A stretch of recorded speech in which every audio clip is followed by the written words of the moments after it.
Good evening and welcome back, everyone. Long time no see. Evening, Oz, and evening, Ted. I guess, Oz, you are the first, so I'll give you that.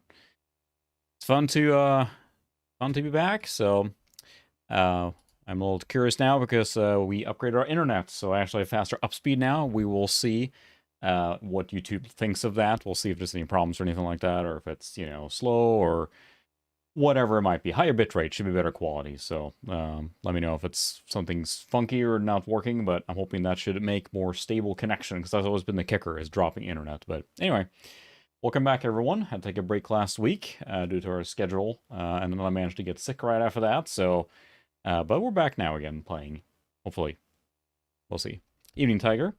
Zoe is on deck, ready and waiting. Of course, she knew what was up. It's streaming time, so. And the game for tonight is, of course, the one that I never could pronounce right as a kid or younger one. Total Annihilation. Total Annihilation. I had to pick that name. We'll see. Yeah, I'm hoping so, Ted. So I more than doubled our upspeed. Evening Pixel, welcome. There's some 3D in this game, right? I knew I'd draw you out with that. Basically double my up bandwidth. And considerably higher down, but doesn't really matter for streaming, of course, but up should have gone from like 10 to 35 now, so I'm streaming with the assumption of using about 12 megabit or so. Should have a lot of overhead. I'm hoping a lot more stable. We have a new modem, hoping that should be it. This is as fast as my current provider will give us without, paying for someone to run fiber to our house, so here we are. Total Annihilation. This is my copy that I bought when it came out. And I was a diehard RTS gamer at this time. This came out in 1997, and I loved everything about RTS games around this era. So when this was hyped, I remember this was hyped for a while. And it was a big deal that, they were coming with a 3D game. So, yes, it was not light. And the cool thing, of course, we'll get to that. But for those not aware, Total Annihilation, as hard as it is to say, uses 3D polygonal characters or the units and everything, and that was a hard thing for computers from 1997 to run. It was brutal on CPUs above all. There's no GPU acceleration here; it's all CPU, and it says Pentium 100 or higher. I mean, you could run the game on that, but then as soon as you got more than a few units on there, it was just a slog. You needed a powerful machine to run this game well. So we're running this on a little higher spec. You'll see the specs here in a minute, but the K62-300, which is a 1998 machine, more than acceptable for that era to run this game. But even this will struggle, I think, when you get to really heavy scenes with a lot of units. I have plenty of stores playing this on LAN, because the people that had slower computers, they could run it, but then, you were getting into big fights, it turned into a slideshow, and the units were just kind of shifting across the screen. So, yeah, there you go. RTS. It was the fine choice for the discerning PC gamer back in the 90s. I'm just a sucker for isometric viewpoints and like top down in general. Being able to see, such a big part of the battlefield and able to command your units and everything, and a little pixel artistry and everything. Of course, this doesn't use that. Although as we'll get into the game, and for the people that are fully aware of this game, I'm just blathering on now, but that's what I do. As I understand, the maps are 2D, but they use height values on it, so that's what allows your units to go up and down the hill, and there's a strategic element with that too. I certainly remember in gaming magazines, you would open a full-page spread, and it had an ad for this game, which is a huge battlefield and units all over, and they were promising a strategic depth that wasn't there before, so. Yeah, and when you say a P166, it's funny, because I thought first for running this game on my P166, I'm like, no, this might run okay in the beginning, but as soon as you get into heavy fighting, it's just struggles. And I actually went to a LAN party one time many years ago. Then I had a P2-300 at the time, and I ran the game just fine in LAN. It could just sail through most of the stuff going on there. But we went to a guy's dorm to play that, and the guy then who lived there, his computer was a P1 of some variety, and I remember playing it, and I built a lot of flak guns because I saw him building a lot of air units. I'm like, he's gonna come at me, so I'm gonna build anti-aircraft guns and flak guns and everything.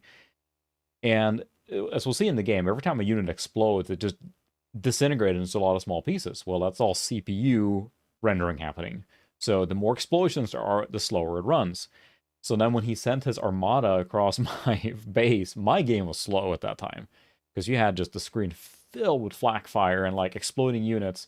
I looked over and I mean, he was pulling like 2 FPS at the best. It was just like, stop, stop, stop. And each one was a render, 1 frame.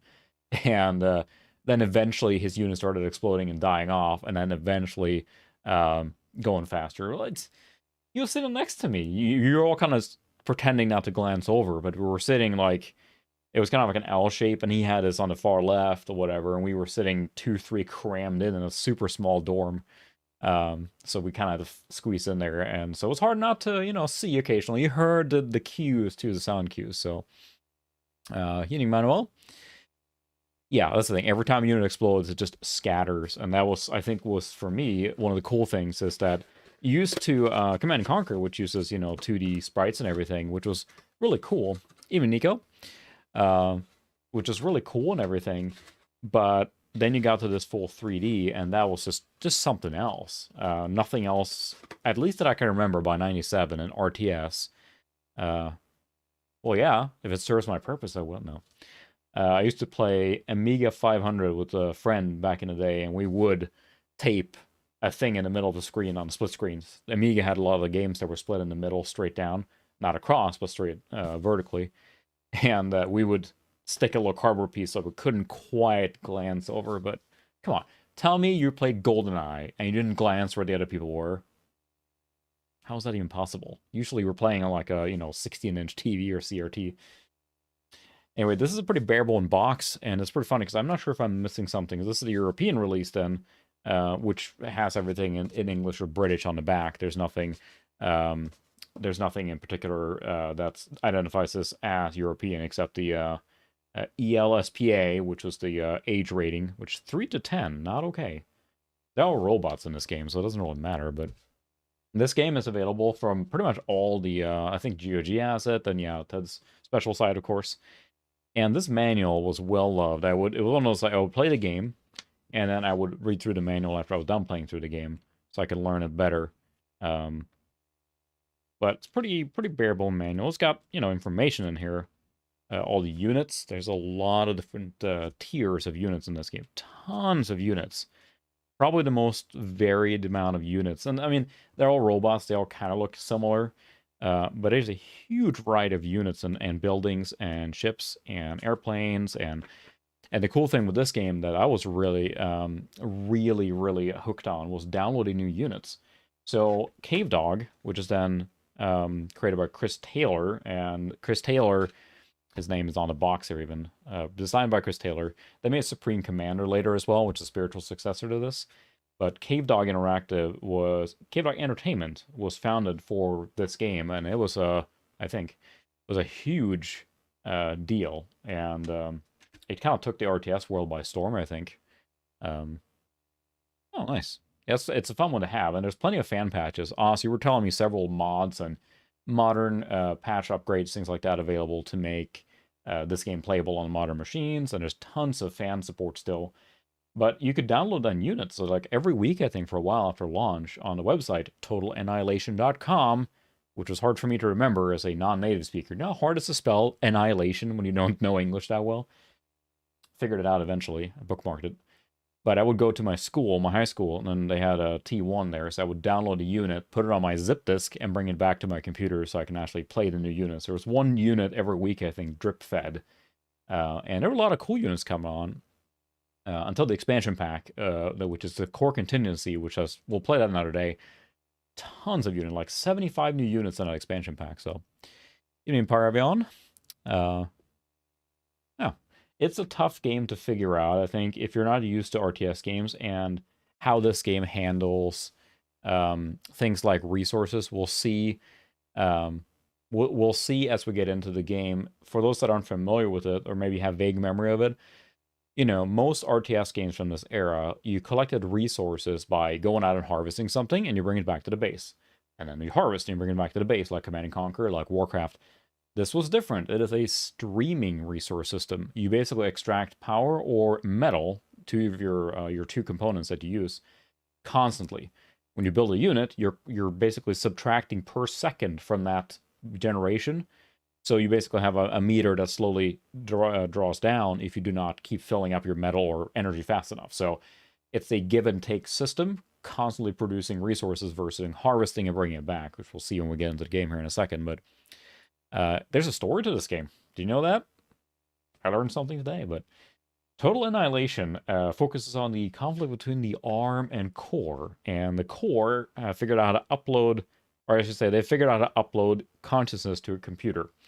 So the Core makes that mandatory. Everyone upload, or, well, that's it. And the ARM says, hang on, we don't like that. So they're humans and robots, and yeah, so, yes, exactly. Streaming video resources. In a sense. Is that deep, like saying that an electric light in a video game is running on electricity too? This is a 2 CD game. It has the skirmish stuff on one CD, and the other one that is currently in here now has the campaign on it. There's a lot of maps in this campaign, and it goes on for quite some time. It's a long game. You got a lot of bang for your buck, but it's... I don't know. I'm a fan of RTS games, and this was just... I remember my brother... You gotta watch the intro too, of course. Quite good intro here, but they added scan lines to make it fill out the screen better, and that doesn't always come across on streaming, so sorry about that. It might look so-so, but I don't think you can turn it off. Cave Dog. I don't think they did many games, so we're gonna watch the intro. There's an intro. What began as a conflict and transfer of consciousness. Yeah, transferring consciousness, blah, blah, blah. So there's a 4,000 year war, resources are gone everywhere, but we're going to still harvest everything. Have all but exhausted the resources of a galaxy in their struggle for domination. It was, I think, around this era to me. I mean, Blizzard really started it right, like 95, and also Command & Conquer, Westwood. The expectation, there are CGI cutscenes in between in the gameplay. This is no exception. I don't think there's cutscenes in the actual game itself. Just the intro here, and the very James Earl Jones sounding voice. Lasers! I assume they did that because they probably rendered in like freaking 320 by 240, and then they just like wanted to blow it up, right? The one that comes to mind for me is Crusade No Remorse, because the quality there is pretty low, but then they just like stretch it out, and they add scan lines to make it fill up better. I mean, this is a big deal. It's like, you know, full CGI sequences, and oh, like, I recognize that unit, and etc.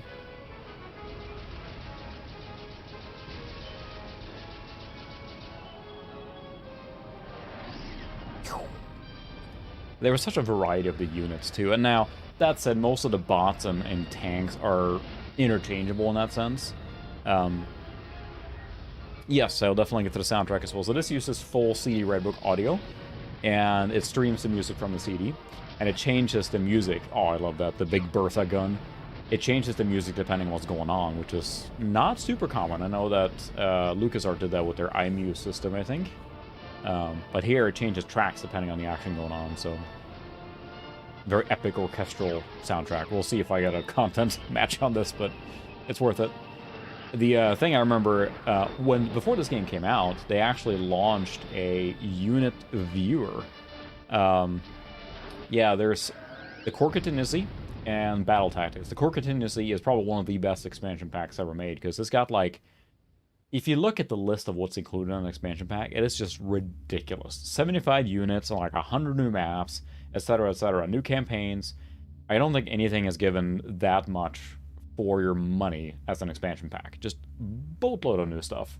Probably one of my favorite expansion packs because they added so many units and so many things to the game. But before this game came out, yeah, they released a unit viewer, which is a polygonal viewer. You can actually open a unit in a little viewer, not in the game, but a little separate viewer, and pan around and like activate it, make it do its little movements and everything. And I remember you could download and look at the Big Bertha gun. The difference in this game versus many RTS games is that the long-range cannons can actually shoot like across the map. If you have line of sight, you can launch artillery across the entire map, and you can wreck someone's base. Not many games let you do that back then, so... yes, we're running the last official patch for this, version 3.1, which I believe brings the base game up to the same level as the expansion pack, so... Good evening, welcome. So we basically get some of the fixes and everything, and I don't think it includes any of the extra units. It might include the downloadable units, but those are not available in the campaign, I believe, only in skirmish. And this, like any RTS game, there's a huge deal to play the skirmish maps and all that, so... Alright. We're going to play the campaign, so... Yeah, that's right, you can follow the shots. And I remember they released the unit later, which is the auto Bertha or whatever. So the Bertha, you know, it's a cool one that, like, would launch. You basically have this big gun that would shoot, like, and it would recoil as it's launching the artillery shell. So, the one that it released later on was an autocannon, which cost energy, or a metal for every shot in energy. So you drain your resources. Good evening, Bruce. Welcome.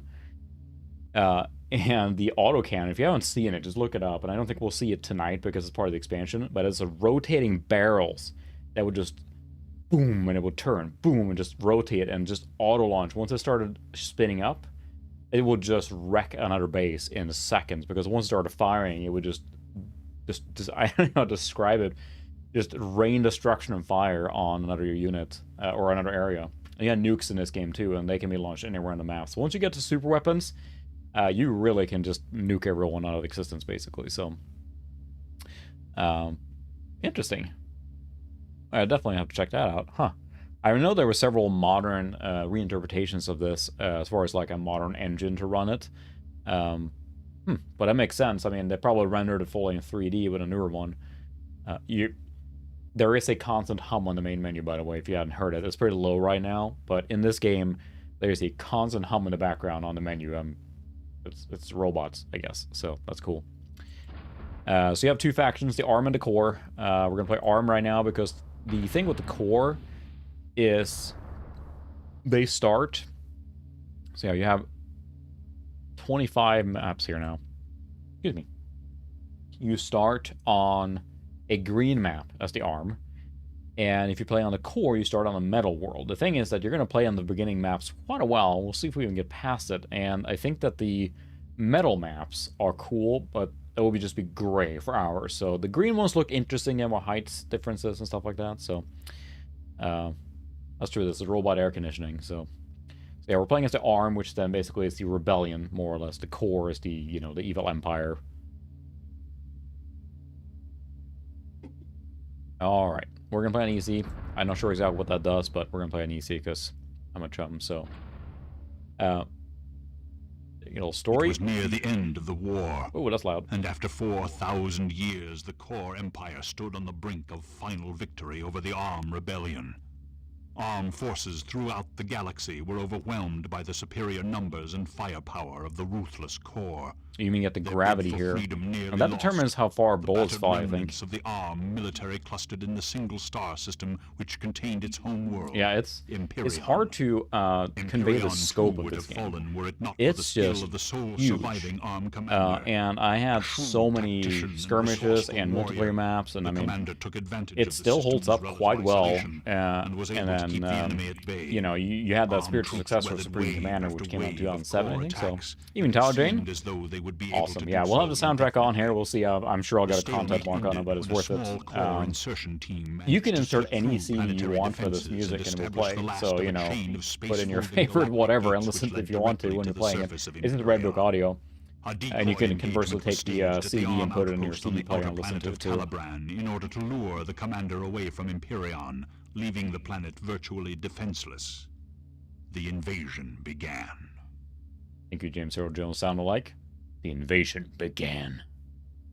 Yeah, Supreme Commander is fascinating too because it is direct spiritual successor, also made by Chris Taylor, now at a different studio, but that one is very similar and also extremely demanding. Now, there's another one, I think it was Ash of Singularity or something, also another kind of like spiritual. I'm not sure if that was made by Chris Taylor.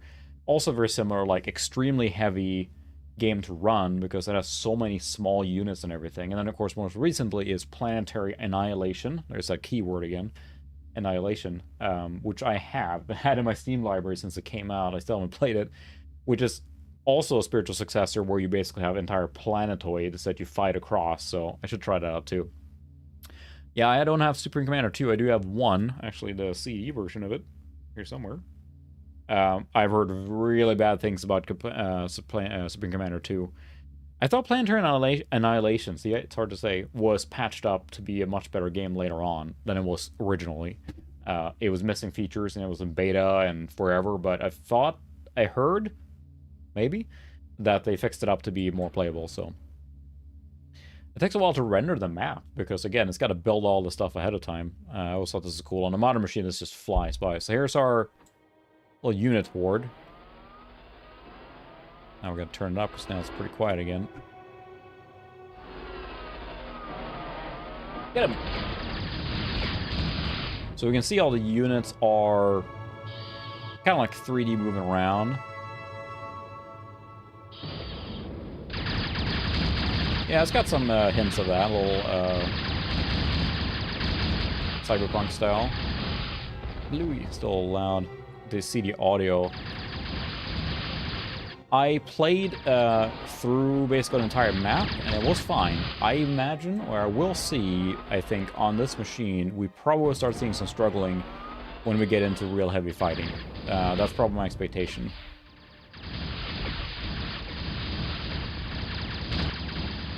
Units don't last long. Individual units die easily in this game.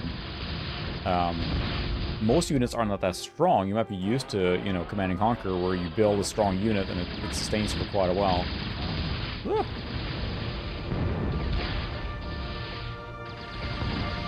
We have basically a mixture of short-range units, long-distance units.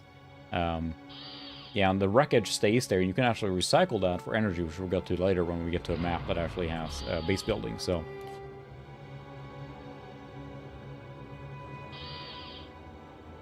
Let's see, where's the entryway up here? I don't think some units can get straight up. Most units cannot.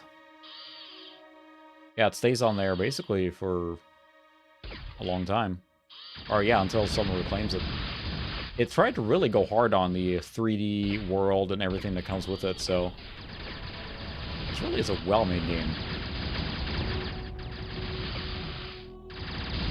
Focus firing down here.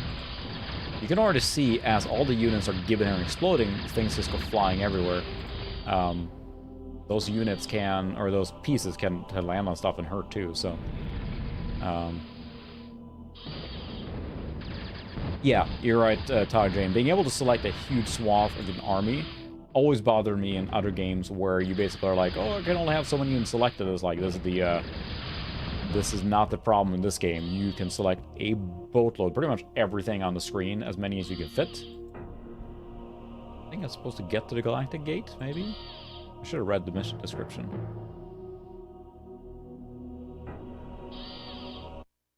Victory! Boom! Ta-da! Easy. You are a winner. Click to continue. I don't think any other game was like this. I mean, I'm trying to think of other games that tried to do this, because almost every game... So, a game that came out in the same year, just about the same time, was Dark Reign, the first one. And it's a full 2D game, 2D sprites and all that good stuff, in the vein of Command & Conquer, which I've heard really good things. I hope the big box will stream that sometime too. I haven't really played it, honestly. But Command & Conquer, Warcraft, all those were full 2D. And yes, the maps here are 2D with then a height map attached to them, but the units are full 3D rendered. And that, I can't think of any other game that did that at 97. And there might be one, but this got to be the first one, I think. So yeah, compared to AoE, this game should be considerably easier, I would think. But yeah, it's funny because I do expect this machine not to be able to keep up. And that's kind of part of the experience a little bit too, based on the fact that this machine is very era-typical. This is something that you would have played this game on, probably. But it's not very powerful. If you have this on a P3, you can handle it a lot better, I'm guessing.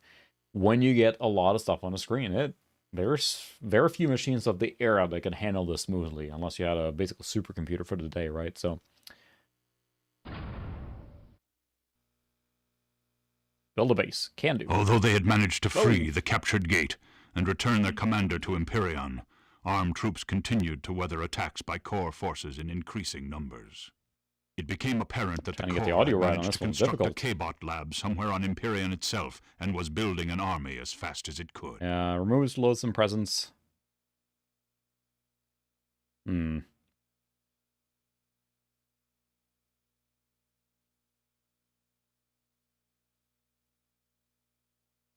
Alright. Build something. James Earl Jones, a sounding voice is James Earl Jones. Oh boy, that is a tough one. I'm gonna think impossible to think about that. It's weird. I have a really soft spot for the RTS games, as you probably tell them me talking so much about them. But that's really tough. I have a very, very soft spot for the first Command & Conquer. Is it the best game if you compare all of them around? No, not by a long shot, I think. It's pretty rough around the edges now, unless you played a remastered edition. But, which is awesome. The remastered version of Command & Conquer and Command & Conquer Red Alert are just amazing. It's going to have to be the first Command & Conquer, I think, just for the nostalgia factor. That's still my favorite one, because that was the first time I, like, oohed and ahed in a game with the cutscenes and the incredible production quality that Westwood poured into that game. I can't think of anything else from that era or hence since that's been so good. I have a very soft spot as well for, like, you know, Dune 2000 as well, which we've streamed before as well, and that's a really good one. But yeah, it's probably going to have to be the first Command & Conquer, which I do have the remastered big box actually now. I just managed to snag that one. That one's still available at Best Buy still. This is for sale right now at Best Buy. This is the remastered collection big box from Limited Run Games. You can go buy this. There's the game right there. You can buy this right now for $60 from Best Buy. So, it's out of print now, but Best Buy still has some, and that's where I got mine. If you're so inclined. But it comes with a little Tiberium USB stick. So, yeah, they're on everything, so... yeah, Bruce, as far as, like, performance and everything on this machine, it's interesting because I did a little video series on this build, right? This is the K62, and this machine is not top of the line in any way, shape, or form. There's nothing in here that's top of the line on it, and I almost like that because it does struggle in some games. It has issues with some stuff. It's not going to just breeze through everything. It's easy to do that almost. I mean, you play any game from the mid-90s on a P3, it's going to fly, you know, most of the games are not going to be a struggle at all. And I remember having so many issues with, you know, performance or eking the last bit out, so that's why it has one Voodoo 2 in here. I might still upgrade it a little bit, maybe, we'll see. But I wanted to keep it period correct, so... Did you smash the like button too? Sorry, no. I appreciate you watching it. Yes, top of the line is having one Voodoo, but the way I say it is like, this is a K62 300, 66, not the top one. But then if you wanted 3D for this kind of machine, you bought, maybe at that point, the Voodoo 2 was the king, right? So, yeah, 66 is definitely not the fastest. And the motherboard only supports 66. So I think it'd be overclocked to 83 maybe, but I imagine someone buying a Voodoo 2 8 meg and putting in here, right? It's not SLI, it's not the 12 meg version, it's the basic Voodoo 2. And I feel like that's something that will be very realistic for the... Alright, so now we can see at the top here, our resources are basically constantly streaming in. So what we're going to do now is build out our base, and we need some power first. And you basically build metal extractors after that on metal. Totally metal. Let's see. Oh, something was smashed on Discord. Oh, we're already getting units attacking us here. And they have quite advanced AI too. Uh-oh. Sorry, Bruce. New phone time. Alright, we need to keep building stuff here. We need more power. We're going to build 2 more. We can see our resources. This shows our maximum that we can have currently. This shows our production and our consumption. So when you're building something, it drains really, really, really fast. But then it refills quickly. You can build storage units for your resources. So, sorry if I'm explaining for people that have this as a favorite game or anything right now. Alright, we need to build a factory so we can get some more units out. The cool thing with you build a factory, and at that point you can then have other construction units build as well. This is your commander. It's like your hero unit. If you lose your hero unit, you die. My monitor is not the right size here. I'm playing on a CRT, so that's always the... Now I can see better. There we go. That's true, I could. I'm playing with the basic one. Why can't I build a construction bot? They're not gonna let me on this level? Fine. So you're saying I could do this to get more energy. I would get more metal this way. I can be extremely metal that way.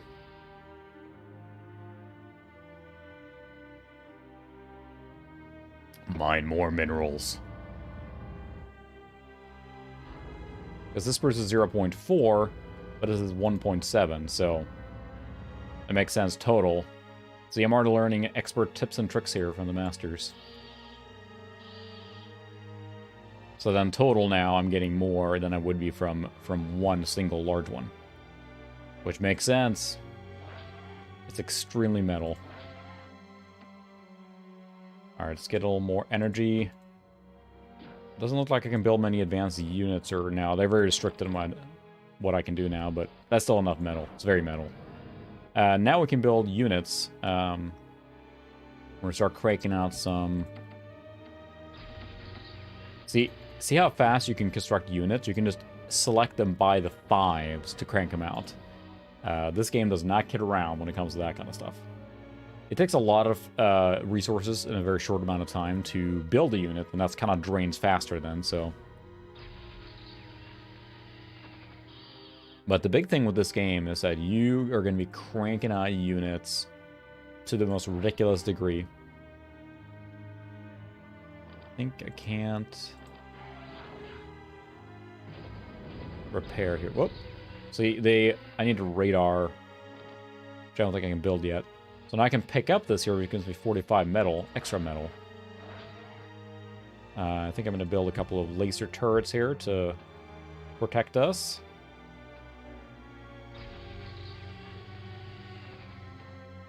While we're cranking out an army here. The thing with this, above all, I remember playing this game, it's very chaotic, the combat, because units are, you know, they're popping up so fast. Whoa. Mouse went wonky there. You have patrols, and it's actually somewhat advanced AI, I think, for the units, for the era. You can give them a lot of commands and everything on what to do and where to go. Quite advanced so for the time. Something I felt was just starting to come around.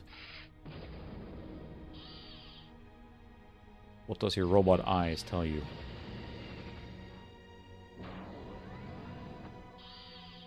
We'll see here as you get the armies in this game get pretty massive compared to the view screen. This is 640 by 480, and how much you could see in one screen. Pretty sure there's friendly fire as well. Yeah, our commander, when he builds things, uses energy very, very, very quickly. So that's what's happening. We're using up the energy we had here. So I have 1.7 there. 10. It looks like it's virtually the same. So this has 1.7. This is 0.8, 0.2, so 1.44. The 1.8 1.7. So it's pretty equivalent there if it's the same resource unit on there. You can see at the bottom there it says exactly how much it is. And sorry, it's cutting off at the bottom there. It's just not sure why this machine does that, but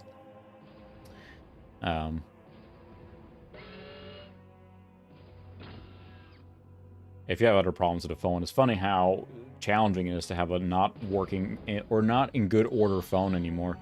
If you have one that's broken or a problem, you forget how much you rely on your phone for everything. Alright, he's supposed to build one more.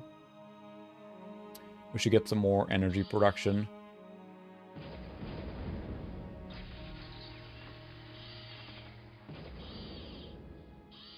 And we should go out and see what we can wreck, but we'll need some more artillery bots. So this would normally be a construction unit that can build additional things, but we can't build that. I think in this mission they just don't want us to do that.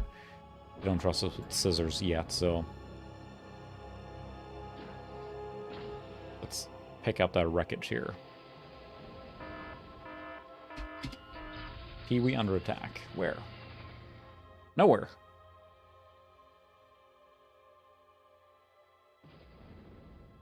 Oh, we're talking about fixing the... yeah. Oh, you're right, Taylor Jane. It's like... the difference of resource management is... it was something new, in the sense you could really turtle up in a base, for example, and not have to worry about management of your collecting units and everything, which was refreshing. I'm a fan of that as well, but it was something that just... again, I can't think of something I've done. Oh, look at that, they're wrecking all those guys there. Okay. The commander is incredibly powerful and has what's called a D-gun, which is a disintegration gun, which does just a boatload of damage. We'll throw in one more solar panel here.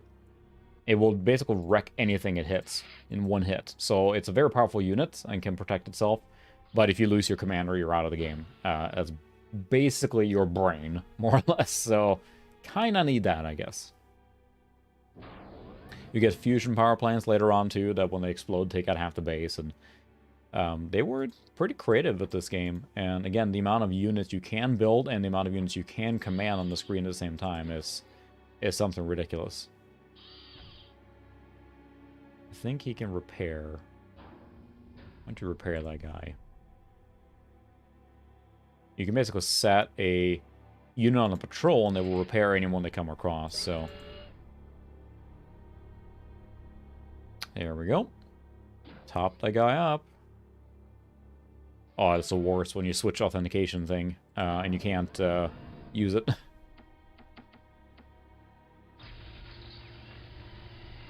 I don't think we'll have to deal with any, have to deal with any, what was I? Goodness, forgetting words. Deal with any aircraft on this one, so... and you can see here, like, I can't see that far until I get up on the hill, so... well, let's reclaim these. I'm holding shift just to issue additional commands, which is a pretty cool and nifty thing. It's easy to give multiple commands on where to go.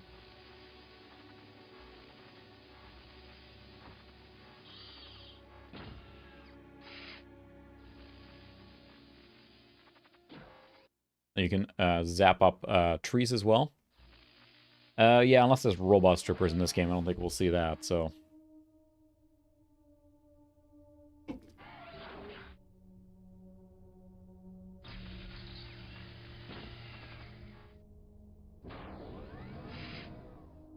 could build another vehicle factory, but I'm not sure I'll need that many units.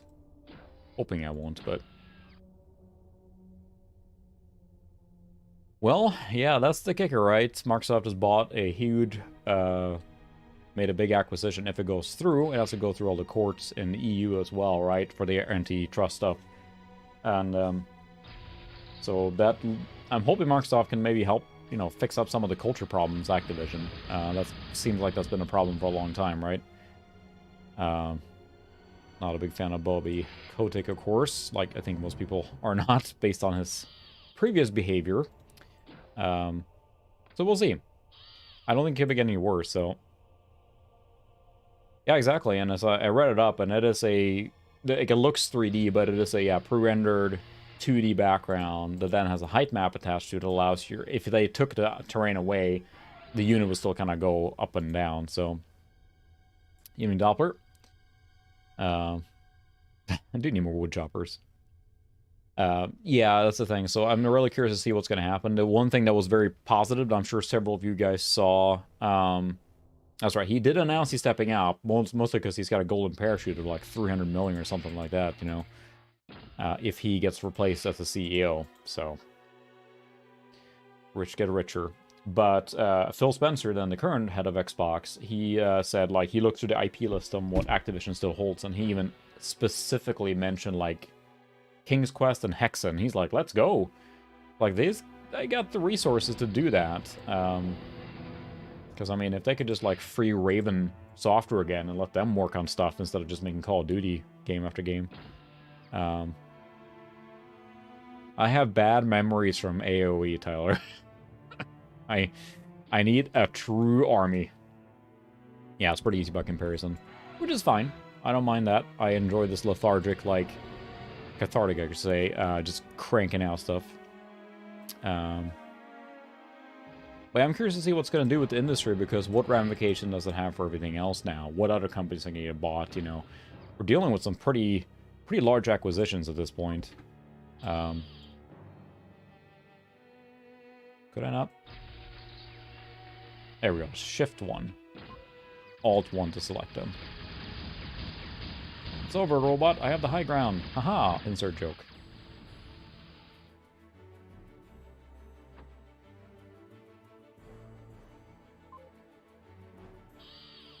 Let's do it. Yeah, I am sub to Game Pass.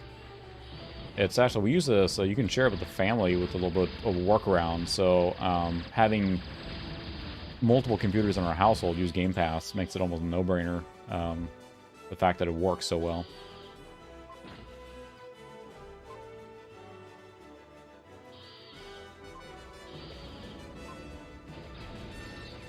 Yep, we'll start seeing some chugging going on here now. I don't think any machine, era-appropriate machine could run this game well. I just don't know that anyone could do that.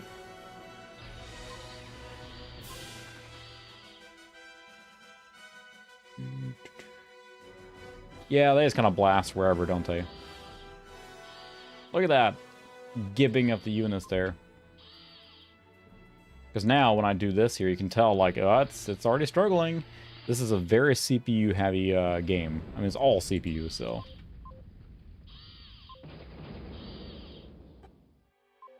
I'm in your base, wrecking your stuff.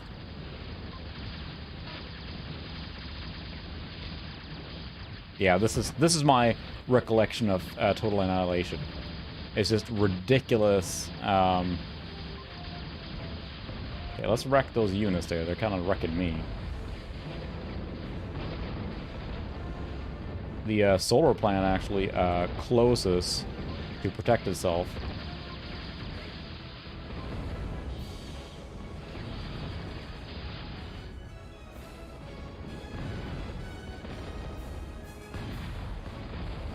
But yeah, this is the memories I have, like, right? Oh, there's a... Ouch, ouch, ouch. Wreck that laser tower.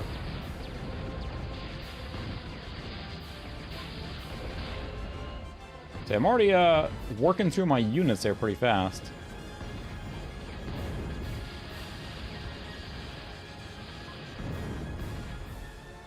Alright, what am I doing here for...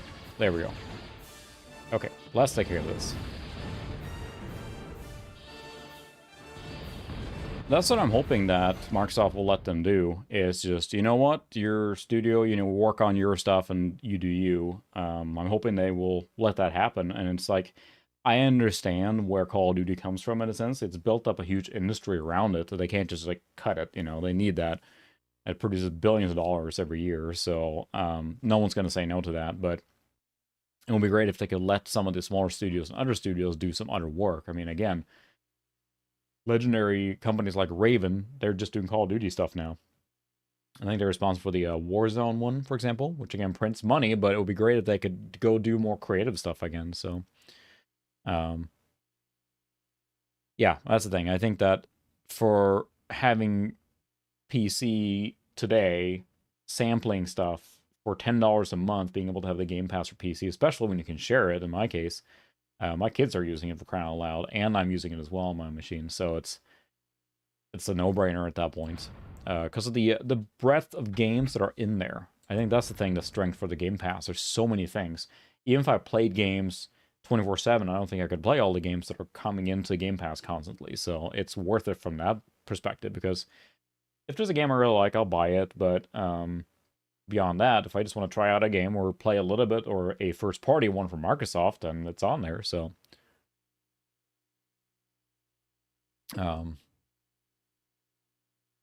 it's just too good of a deal on the PC. I'm assuming it's going to go up in price eventually, but right now it feels like the best deal in PC gaming. It was during the conflict on Imperion that Fighter ARM scientists made a dramatic breakthrough with a new type of all-terrain tank. The control brain Creepy tissue crawly for these tank. vehicles was hybridized with clusters of nerve cells from spiders. This allowed them to overcome the perceptual difficulties which had previously made such complex modes of locomotion impossible. The new We got spider tanks, tanks y'all. would give the ARM a considerable advantage on difficult terrain.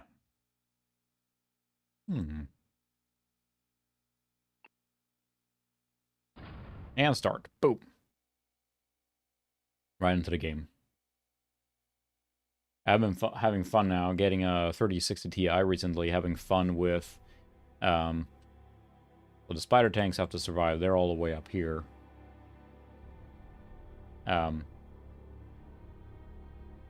Yeah, I mean, that is the subscription part, right? But it's like... I like buying physical games, obviously, and I buy where I can. But the world, in the sense that I'm buying a digital game anyway, it's an odd thing, because there's games that I don't really care about owning, if that makes sense. I would like to enjoy and play it and experience it, but often it's a game I buy on a sale and sits in my Steam library. I have 350 games in my Steam library, and that's probably nothing compared to many people too, and I played a fraction of them, right? So while I own them, at any given time, licensing can expire and they disappear, so it's become less of a thing. Now, there are plenty of places like limited run games that still produce physical games, whatever, that I buy and support where needed, or I prefer to buy physical games for consoles. But for PC, as they're basically gone at this point, you know, it's all digital anyway, so the subscription model on that one, yes, you never own it, but truth to be told, when I play Halo Infinite, whenever I get to it, I'll play it and I'll be done with it, so I think it's gotten to that point, for me at least, where that's pretty much all that matters now, so I'm going to build one just for simplicity's sake here. I'm a simple man. So we basically have to get up there to our spider tanks, and they have to survive. They can crawly crawl. Woo! Yeah, that's really awesome. And the problem I have now, of course, I buy the big box games from them, PC. And I really enjoy that, but it's hard to keep up. Like, I love a lot of what they do, and I could spend thousands of dollars a month there, but that's just not realistic, of course, so...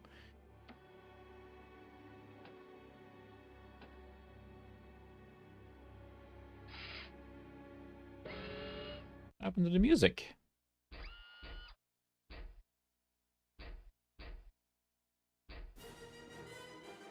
There.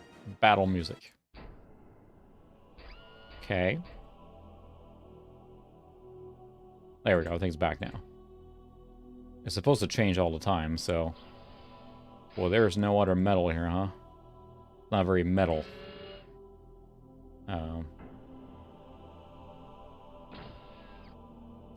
My goodness, sorry. That sounds terrible, but I guess you got a lot of games out of it, so silver lining, maybe?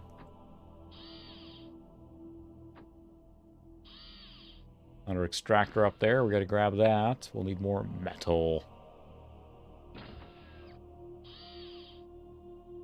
We saw there, the thing with this game, Total Annihilation, said it again, is that you just crank out units like nobody, you know, and you wreck a lot of units. It's a huge churn of units in general in this game, it feels like. Grab that rock. That's a lot of Steam games. Or a Game Pass subscription for a very, very long time. No.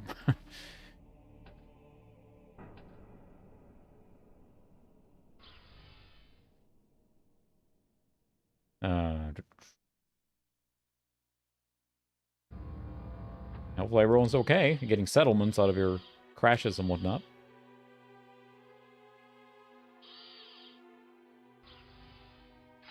Alright, I think we're ready to build a factory here now. That laser gun is in a very poor spot, but I guess this is where we need to go, so... We can build a radar now, that's helpful. We'll place that. A radar will actually show you units on the map that you normally wouldn't be able to see that are behind the fog of war, so... There's a lot of strategy in this game, a surprising amount, so... Ding, ding, ding. There we go. So now we can see all the units, which is substantial. Haha, that's, yeah.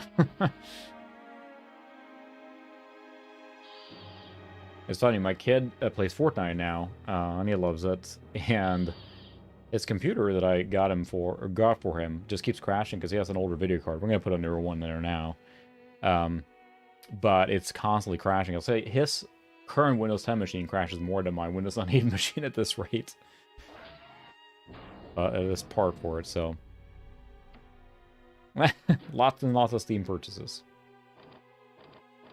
Alright, that's all I can build. Wind power. I don't think it gives us as much, but we can throw up a couple of wind. Just because it's fun. Now we're building a new unit, so... A construction unit that helps build more stuff. You can see the difference in energy consumption here and electricity and metal as soon as you start fast building something with the commander. He builds super fast. And they produce less energy, I think, but there's some benefit to them, I guess.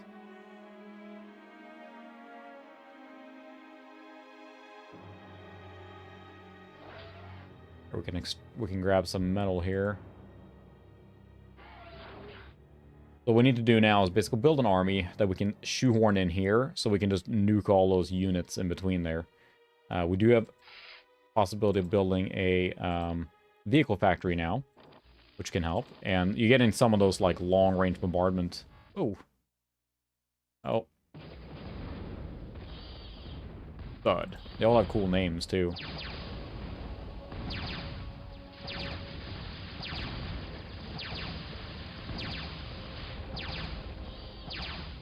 We gotta... Not that one. Oh.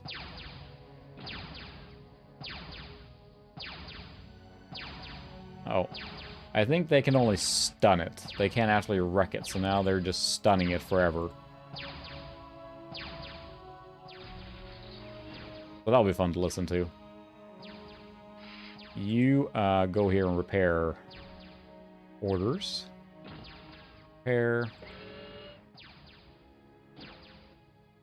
And we should probably get a vehicle factory up and running here.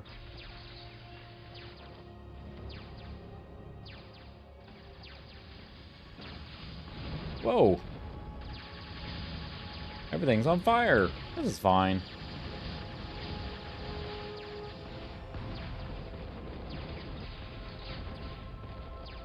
Yeah, shooting the commander is not really going to do much.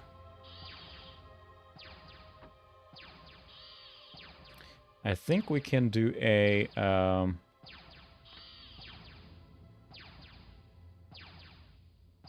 yeah, set a patrol here, and this unit will then walk around healing and repairing as needed. But we now can build a vehicle factory here, and we can build terrain vehicles. So, clear a little space here.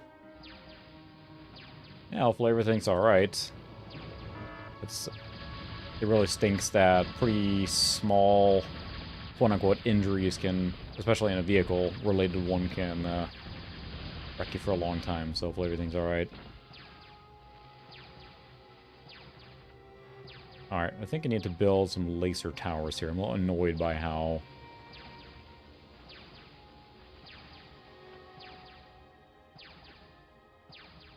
how much they're just kind of coming in here. Not okay. This guy's repairing. I don't like listening to pew pew, pew pew, pew pew. Oh.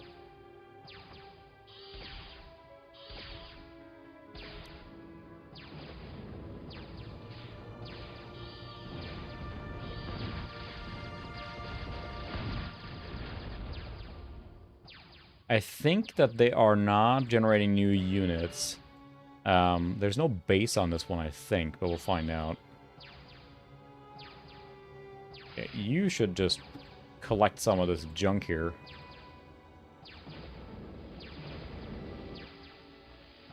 We'll build another one of these.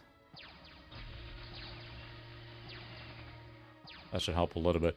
The fun part is that the other ones are much, much slower at doing their work. The commander is always the fastest, but of course the most vulnerable, because if that one dies, you're really in trouble. We can build some tanks here now.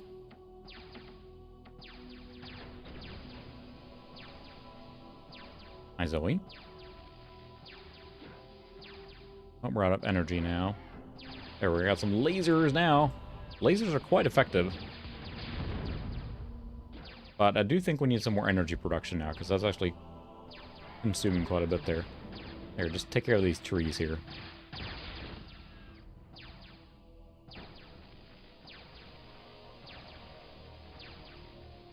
We will go up there here pretty soon. You can build another solar panel.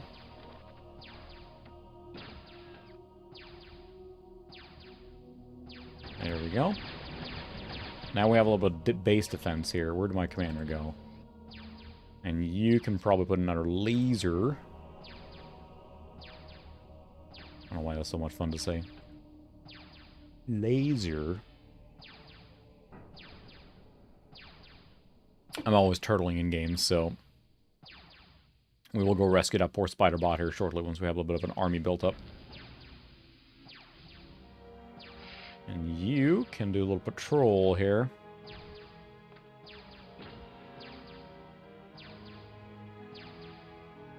Just kind of walk around and heal units, so that will go quite a ways and just keep an army topped off.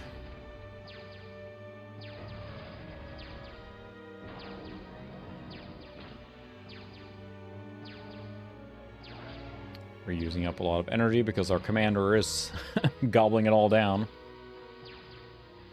That's alright, once we have those laser turrets up there. There, now we have more energy. And one more solar panel. Then we can really start cranking on units. I don't know what the unit limit is in this game, but it is pretty high. Yeah, I imagine you don't want to mess with a real laser.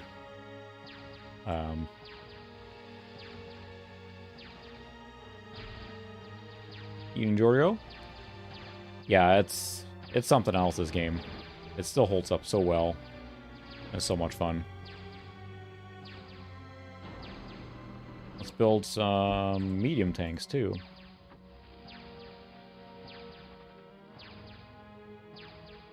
We got quite a little army going here now. You can tell the update or refresh rate on these units is starting to kind of slow down. It's just, it's a lot of work to run all this at the same time. And that's reflected as you get more and more into deeper combat.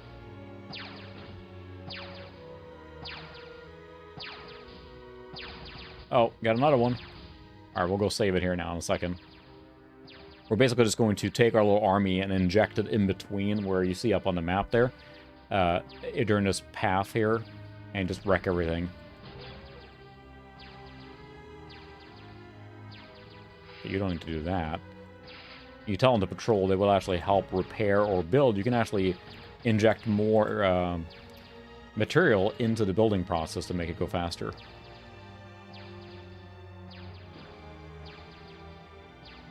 See if I can even select enough units here now. I don't need the metal extractor.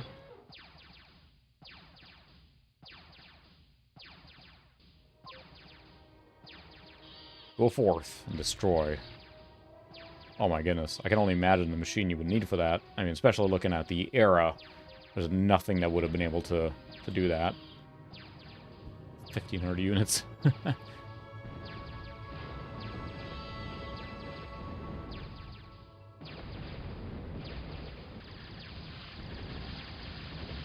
Wreck the tree. Oh, there's a unit behind there. They're hiding behind. That was always the thing I think I remember in magazines that were like, you know, hide behind trees and all the games to let you do that.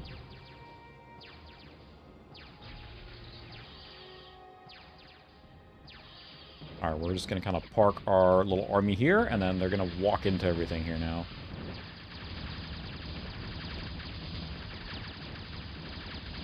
I think we're going to probably keep cranking out some units here, too.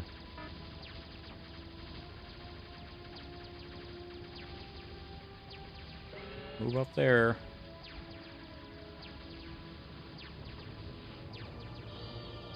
The cool thing is, since the units are never... Oh yeah, sure, run up on the hill here, why not? Let's get wrecked. That was a poor choice. They chased. Gonna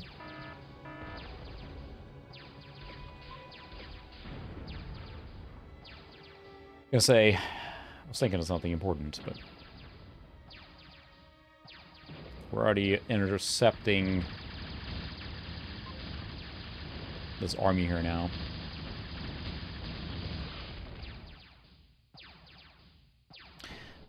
I'm not sure. I assume it's direct draw. This is just... I mean, I think it requires DirectX, right? So... I'm blissfully unaware on a lot of the underpinning technology behind these games. I just played them. Okay. I'm gonna rescue our spider bot here in a second. Still on metal. Yeah, we're building two things at the same time. Now, you can send in a unit here then basically be a reclamation specialist here and just reclaim everything.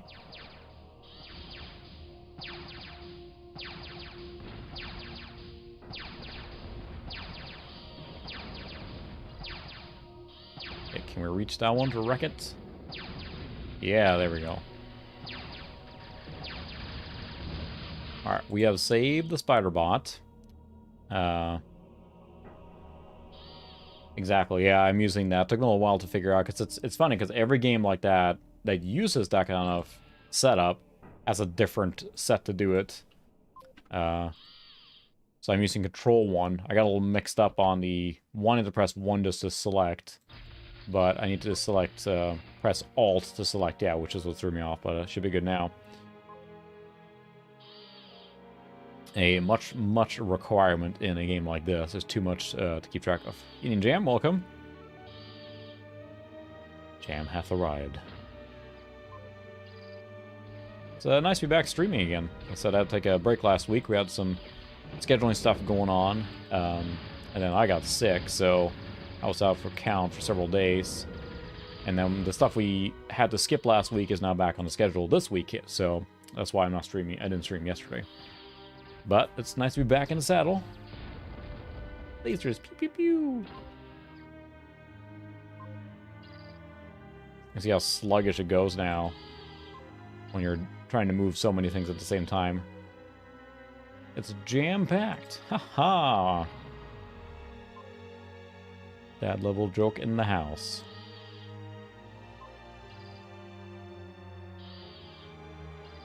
That's right, National Singularity, I think, is like a spiritual successor to this in that sense. I'm not sure who made that, but it's also trying to do the same thing, right? It's huge armies and stuff like that. I remember when that came out, and I haven't played it, it was one of like those benchmark games almost, in the sense that it just was going to take... It took so much to run it. Jam it.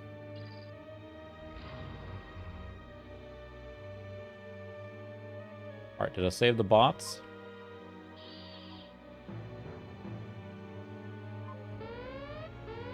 Command runner attack? What? There we go. I just had to get the spider bots to the back line, and then we're good, so... I was a big fan of how this game looked in general too, because it was like nothing else really. Um, Plenty of cool like 2D maps, but um, yeah, but then all the benchmarking kiddos can say which one is the hardest to run or whatever. So I think Ini Matias, welcome.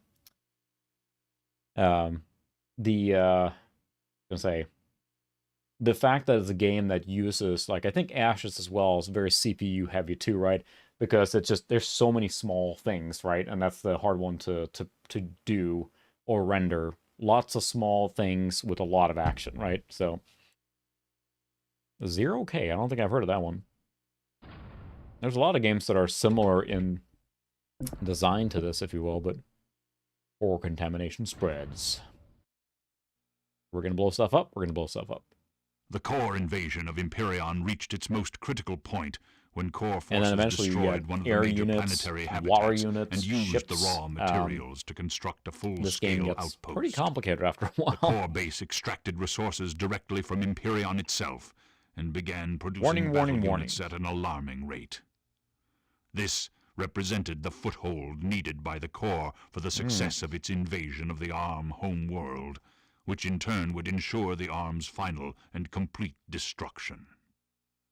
May send pyro assassin teams against you. Zeus model arm Zeus. Zeus is a provider for your protection. Repair units when possible. Ooh. There we go. All right, thanks for stopping by, Yoda. Let's see about this one. I think I mean, I'm always a fan of building a lot of stuff. In games where they let you just, you know, build a cool base and go to town. So that's what we're gonna do. Oh wow, we're already starting with...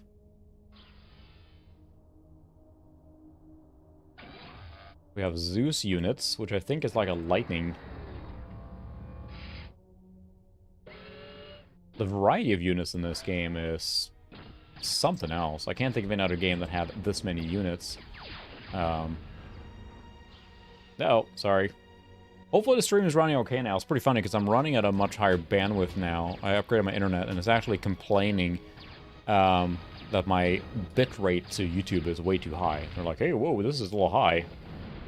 Like, can it? I'm gonna run at this level now because my internet has not dropped a single frame so far. That I can tell.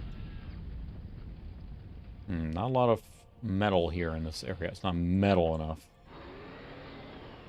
We'll make do. And yes, your units can get damaged by the fires and everything too, so...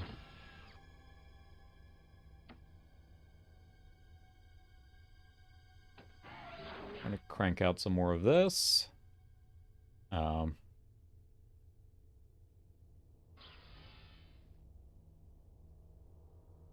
And get some of that economy running, but I don't see any... There's more metal up there, I think.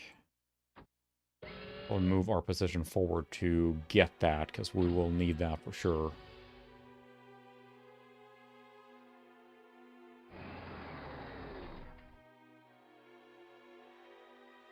Got a pretty broad perimeter to establish here now because of that. But I don't have a choice. I need more metal. I mean, what can you say? It's like them cranking out another... You know, I'm sure they want to make lower spec GPUs and stuff, but there's just not a silicon for it, so this is the best they can come up with, which is not a, you know, on any level is not a good card, so here we are, you know.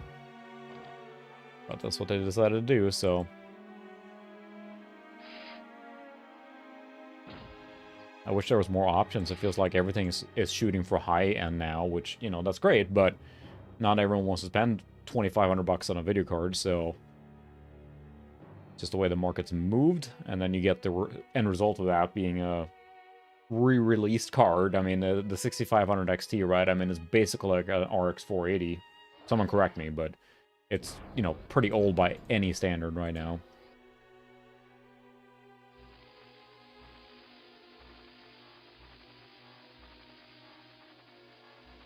Clear some room here. to get a radar up sooner rather than later. Really? Mobile chip? Yeah, I can see that. It's pretty unimpressive, so... Because, yeah, what I have now... so we bought a new pre-built for my wife, who her machine was quite old. And I grabbed the 3060 Ti out of there, which is what I'm running on now and streaming.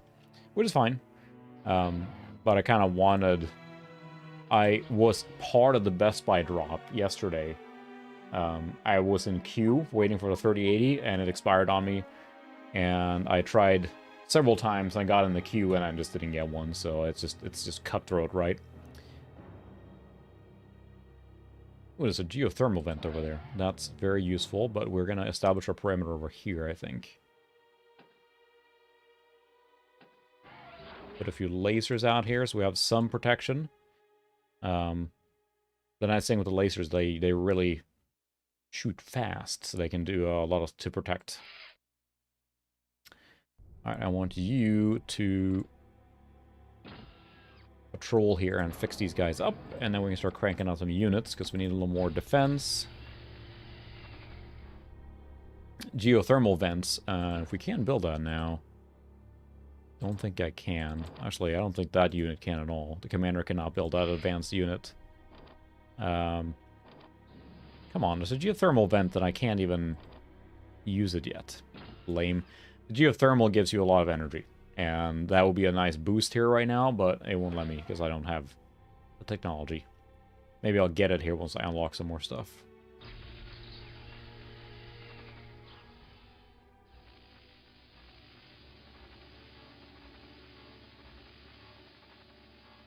Okay, I didn't want you doing that. Well, I guess he's automatic. I see.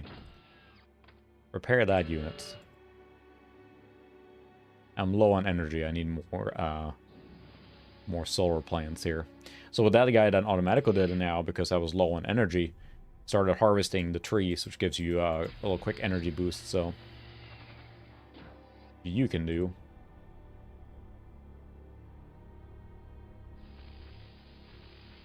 And then you can go down here and get some more. There we go.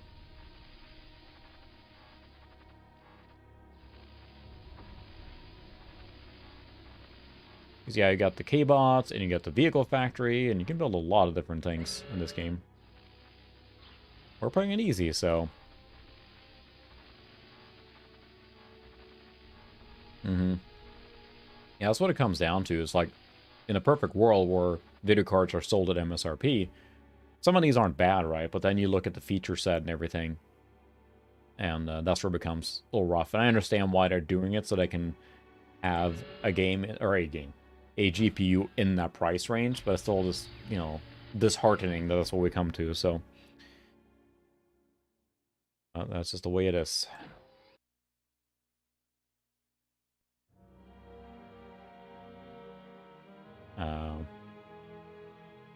Yeah, I mean, as I understand it, the Founders Edition of the 3080 straight up is like the best, like, or the 3070 or 3080 probably is like the most like power for the dollar, but that's finding them at a MSRP to begin with. The $699 for the 3080, as I understand, is one of the best like raw performance per dollar, and that's probably the one I was trying to shoot for. So, evening, Christian, welcome. And that just wasn't going to happen because, yeah, the Q gods did not smile in my favor, so maybe I'll get it next week, who knows, but... So for those not familiar or aren't in the US, Best Buy, a big electronics reseller in the US, every week or so they get a shipment of 3080s that they drop, and you can click on the button to enter the queue, and then you have a chance of getting one maybe. And pretty low chance, and that did not happen, so here we are. I mean, I saw it. I saw the link change from, you know, sold out to add to cart, and I clicked it right away, and ended up in the queue, and I still did not get it, so... So I think you can build a advanced K-bot factory now. Yeah, let's do that.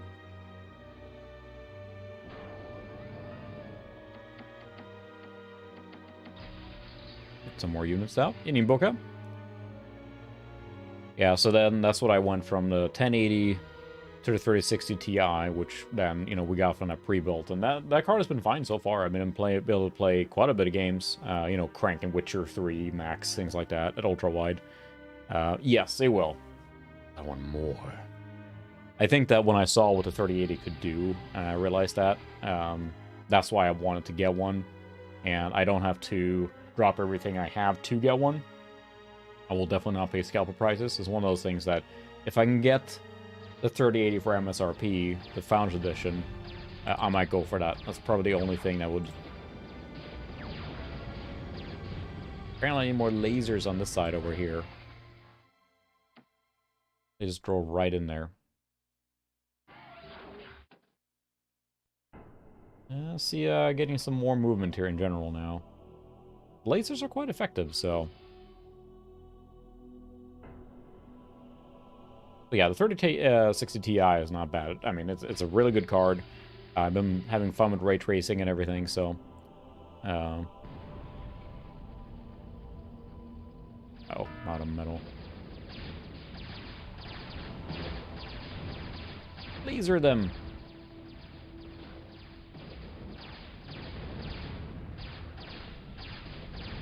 Okay, where's my... I guess fixing or building stuff. So that was an actual assault. Oh. No, my...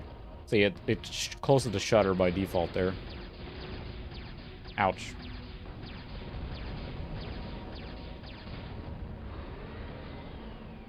Okay, we got some reclaiming to do. We'll reclaim that. We're going to send out an army here soon. And it really is like, you know, GPU performance aside, I wanted the features. I've been having a lot of enjoyment from ray tracing. And being able to play games like Control and Cyberpunk and stuff like that with ray tracing on has been really cool for me, so I've been enjoying that quite a bit. Pick up some more of that wreckage.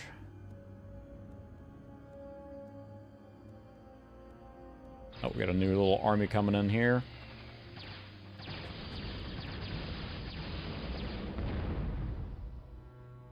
Fresh meat.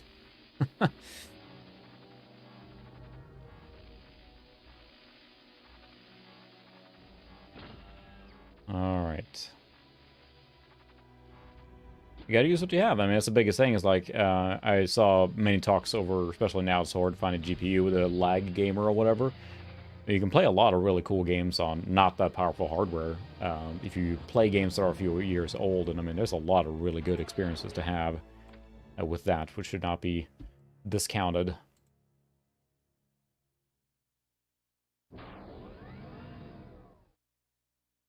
Okay. And more bots.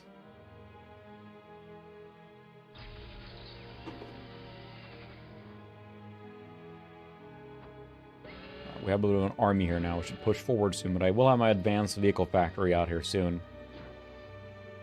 Although I'm getting a lot of stuff coming in from this side here, and I'm going to build another laser here. The lasers are quite effective, but they're setting everything on fire, you know.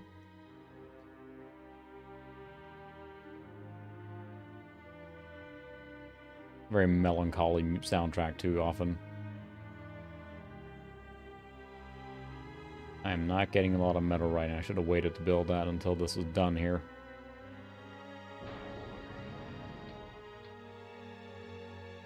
We'll finish this bot.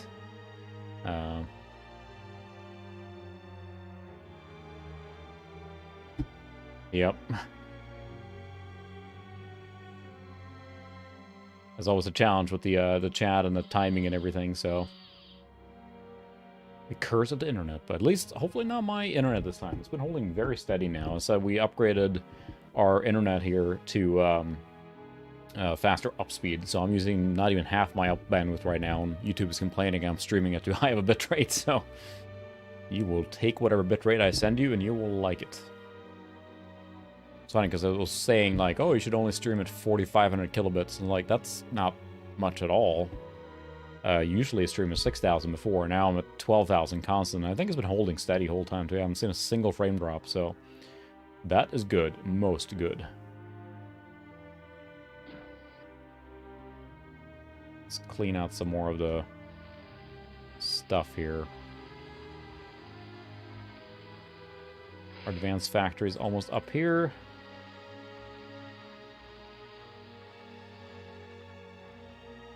Eating Revenant, welcome. No, actually not a new machine. It's an older machine. I made a video series on it, but it's a kind of a 1998 specific machine. So it's got the K62 366, the 4 megabyte Verge or whatever, Voodoo 2 and all that stuff. It's a 1998 machine, basically through and through, and that was the purpose of it. So I used to be at 10 megabit up, and we realized as we were using basically so much bandwidth now, all the kids are playing Fortnite and they're streaming. We have 2 kids now, Fortnite players at home, and the amount of streaming we go through, we were hitting our data cap like virtually every single month, and we paid so much overage. Yes, we had to pay per over a terabyte. We had to pay for every 50 gig we downloaded. So you imagine downloading one large game now, and a week later we were at the cap. So we upgraded to the fastest we can, which is a gig down. It's still cable, and 35 up, which that doesn't sound like much if you got fiber and 100 or a gig up and down. But for us, I went then from 10 megabits up to 35 up. So now I can maintain 12,000 kilobits per second up, really, without breaking a sweat. So that is a welcome change. Getting a decent speed now. So, okay. Now we have to build some more advanced units. We're crank out 5 of those. But I'm hoping that can, if nothing else, there's a brand new modem too. And that should hopefully help the problems I've had with drop frames and keeping things stable. So, and it's funny because my friend who lives up the street, he lives in a newer house, and they built that neighborhood later, and he's got fiber, so he's got 100 up and or 1,000 up and 1,000 down, and like he uploads to like 600.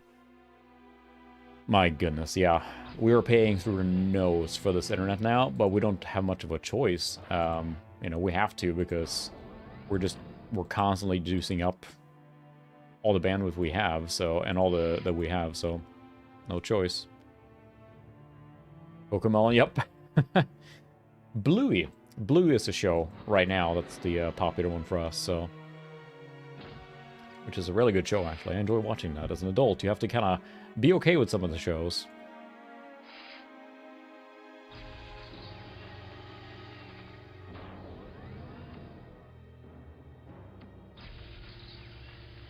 Get some more metal, that'd be good here, but we're going to send out a little army scouting party here soon. And clear a path. I think we have units coming right now, yep. We got Bluey! Look at all those missiles!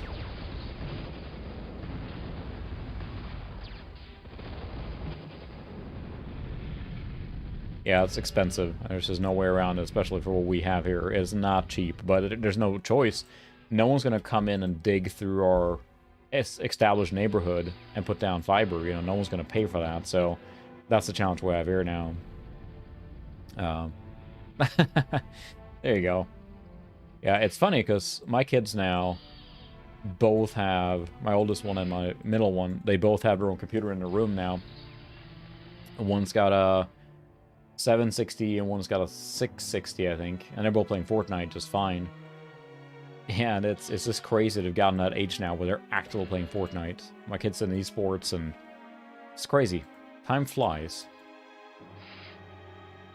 My oldest just turned double digits here last week, so he's 10 now, so that's just nuts. Time flies. But it's fun, too, because as a parent, for a kid that's interested in technology, like, I want to, yes, you can have screen, and it's awesome and everything, but if he's still watching, if you're still up, you should be in bed, but he wants to play all the time, so that's awesome, sharing all those interest in everything.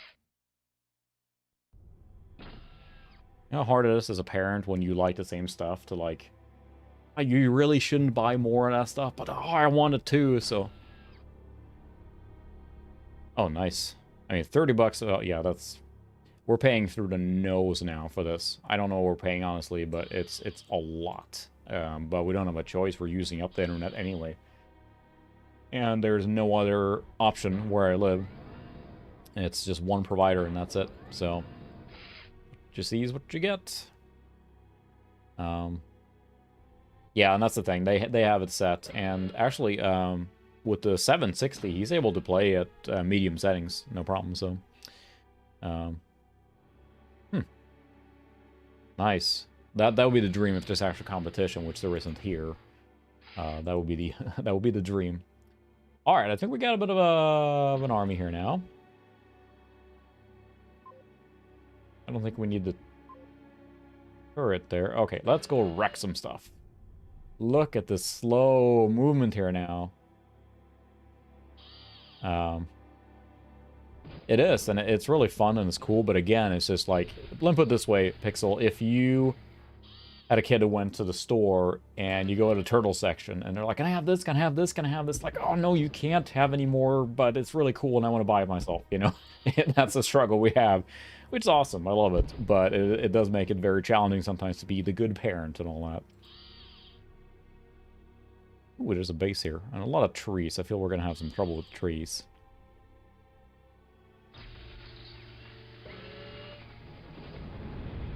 Yeah. We can wreck some stuff now. Gotta find this base. Hamar is under attack. Did you walk through the fire? Fire and flames.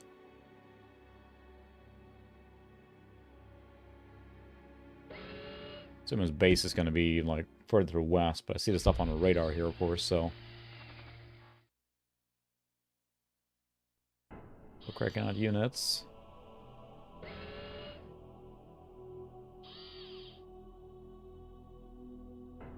Oh, there's a base right there. Wreck that guy. Wreck that fool. It looks like they've got like forward bases here and there put out. They built a radar to get a better view of my base. So in this case here, the cool thing with Total Annihilation, I said it right again, which is somewhat challenging for a non-native speaker, but ow, units take such a beating. It uses actual polygons for the units. They're all polygon-based, which is what lets them have all these, you know, giving explosions and whatnot. And that's pretty unusual for the era, to say the least. I can't think of other games that used polygon-based units in the same way. Alright, let's go find that base. I assume it's down here somewhere. Repairing units will be good. Takes a lot of work. Maybe this guy can go out and put some on the... Let's see, we had one there.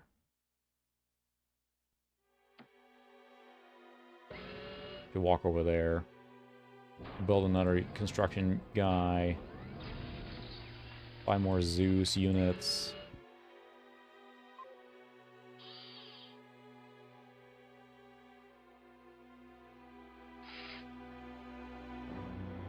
It's very melancholy. I guess the whole thing is just that the war has been raging for 4,000 years, so I suppose that is pretty sad. Yeah, I think you're right. If you can get a mobile radar close enough and find him, and then you really could just wreck someone that far away. Artillery is extremely powerful in this game. As long as you have actual sight or can hit a target on the map, or select a target. The artillery, of course, if the unit's moving a lot, it's not going to help very much. But it is very possible. We're going to cause a little fire here, aren't we? And they're taking damage. Going through that fire.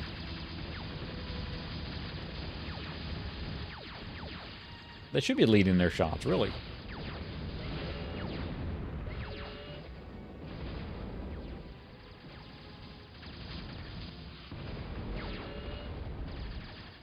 What's going to be left here are like my heavy units. Because the smaller units are walking right up to the fire and just getting nuked by themselves there. The cool thing now is that with this game is like you don't have to worry about your resource gathering because it's still constantly going and it will never run out, so...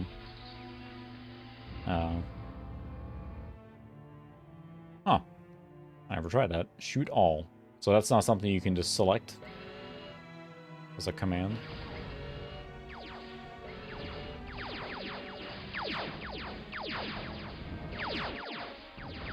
Oh.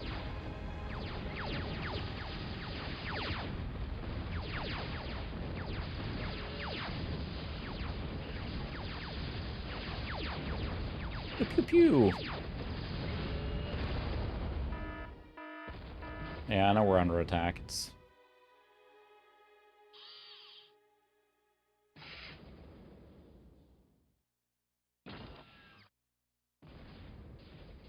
There's one down here. There it is.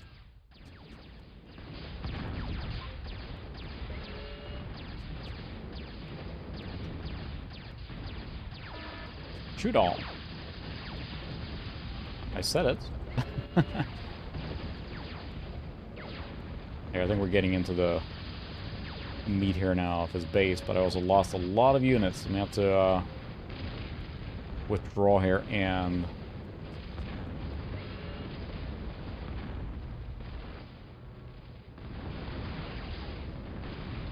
Well, if we can at least do some damage. The cool thing now is because your resource collection is still going, you haven't actually lost out on anything technically.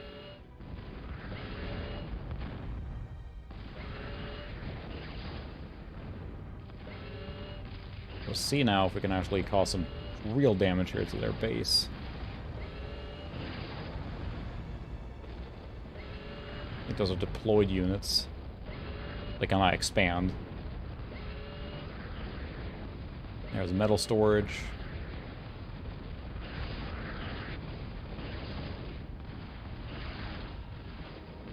That's the actual base, so we've lost a lot of units now. Whoops. I'm trying to kick the unit production into overdrive here.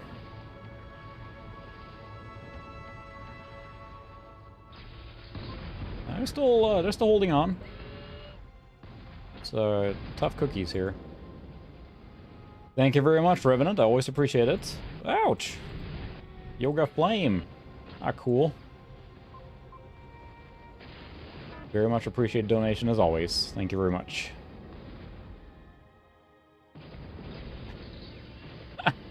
I don't think that would be a challenge for me to say.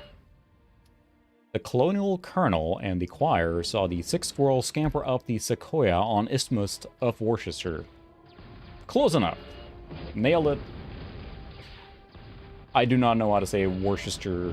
That is probably the hardest word for me to say. I figured out Total Annihilation eventually because I like the game so much. They're wrecked some of their unit production here.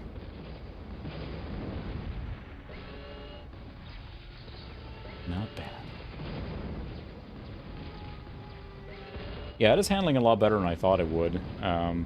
This would have been a very fine way to play this game, I think. Probably not the best way, but certainly not a problem, you know.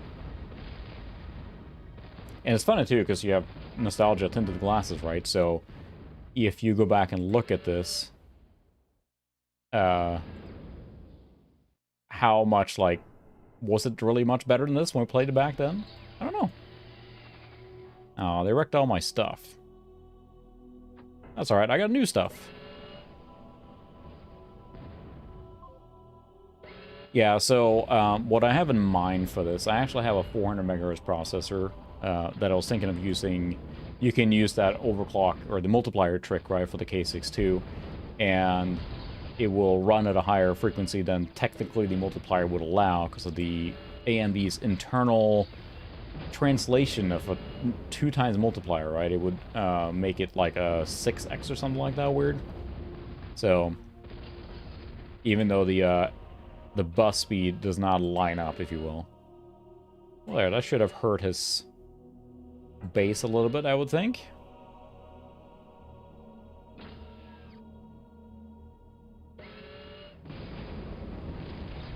Anything left? That would be nice. Yeah, we pretty much had to go to unlimited, not unlimited bandwidth, but we basically had to go to the highest tier to get unlimited. We were already paying so much overage that paid for itself, more or less. Not that it's cheap, but it is nice to have really, really good internet once. I mean, not the best, I shouldn't say that.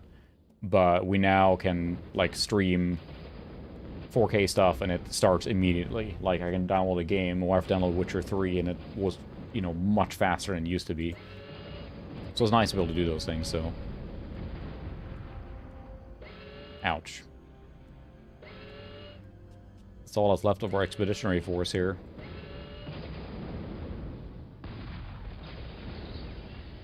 Keep walking right up to you constantly. All that's left is artillery units here. They're not doing so hot on their own without frontline. Fought valiantly.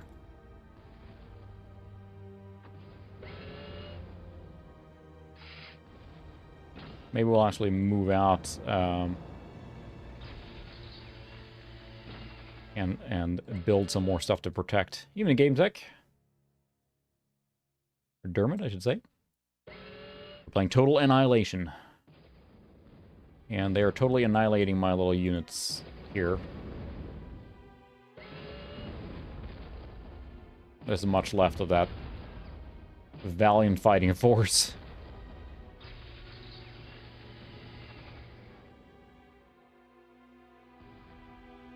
Do we have... Where's my...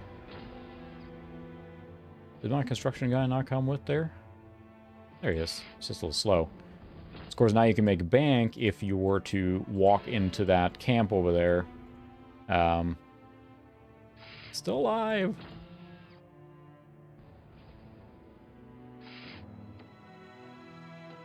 We're going to build a metal extractor and some lasers around here because I want more lasers. They're still building units. Yeah, I really should, but they have to go way into enemy territory to do that. I think that this machine... I don't know that it would support the 500 it might, but I'm trying to think because it uses that internal multiplier. But I figured a 400, nothing else, is one that I have fairly handy. It would be era appropriate as well, so... Because right here, I have a K62 550, K62 Plus, which was not labeled correctly on the listing, so I got it for like 15 bucks or something like that. This is going to go into Super Socket 7 build, which I know I've showed before. I just haven't gotten to it yet, but that one, I need to figure out a good case solution for it, and I kind of want to make it a very nice Super Socket 7 machine. I'm thinking with the Banshee would be a perfect match with that one, so... but like everything else, matter of time, and I have another video in progress right now. Believe it or not, there is one actually in progress. There we go. I was generating enough. Let's see. Here we got. Yeah, this one's not socket 7, so yeah. It really is terrible anymore. Like everything retro is just so ridiculous. But yeah, I have the... So I'm thinking just the Super Socket 7 with the 550 K62 Plus. Then a Banshee in there, and then I'm not sure on sound card or something. I mean, there's many classics to pick from there. Maybe a Windows or a Sound Blaster Live for the Windows stuff, and then an ISA card as well for DOS stuff. I'm not sure yet. That metal up there. Yeah, I really should make a scavenging run. Oh wow, 570s. Yeah, I don't see those that often. But yeah, it's like everything retro. It's just gotten so expensive. Supply and demand, right? Everyone wants it, and it just adds up, but it's frustrating. I'll pick out that metal. How about that one? That one's got to be worth something. I could take this group up there. You always can just take your chances and go some random places, you know? You never know what you're going to find, of course, so... There, that should be quite a bit of metal. There we go. A little laser on this guy. Yeah, it seems like everyone's got CPUs, and that's the thing. It's like project. I try to clear my desk a little bit, but I always have some projects sitting around somewhere. Yeah, for sure, and that's definitely the case, too. Okay. Let's grab that metal. Can I grab it? There, 208. That's a pretty nice chunk of change there.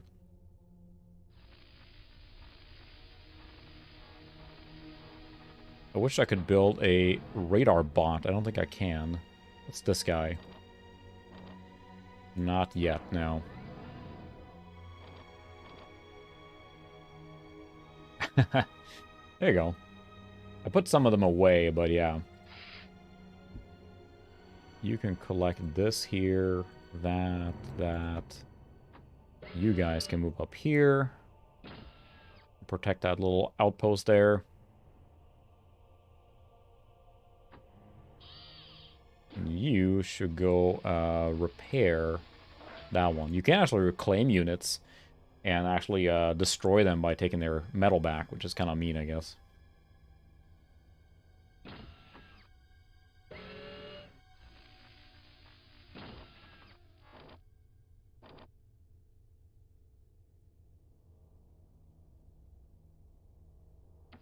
Let's put a radar here, too. A forward post here.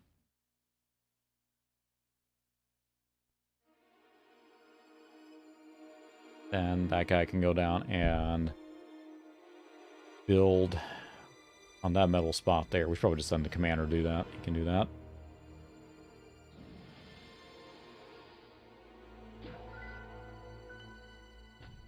Build metal extractor. A nice chunk of metal there, too. I really wish I could build on the geothermal vent there. That would be a good power source, but no such luck.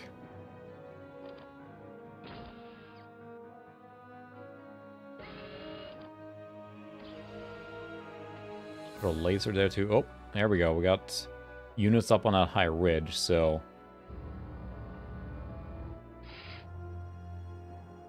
no, we have more... There's another one.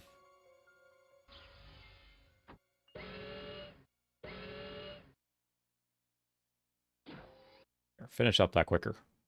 Faster, faster. Let's build some more units.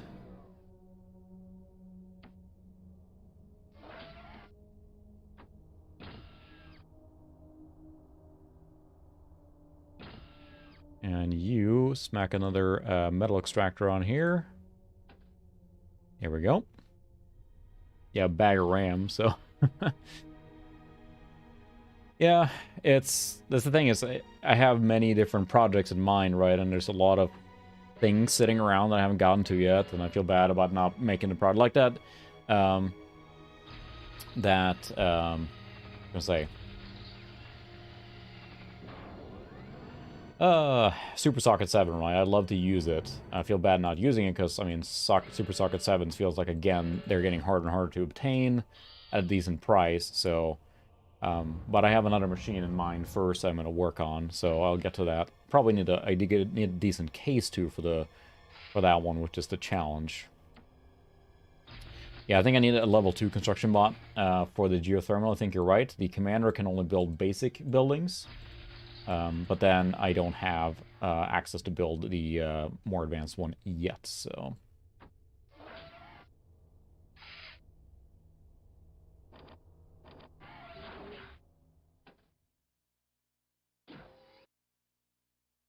Some lasers around these things to protect them.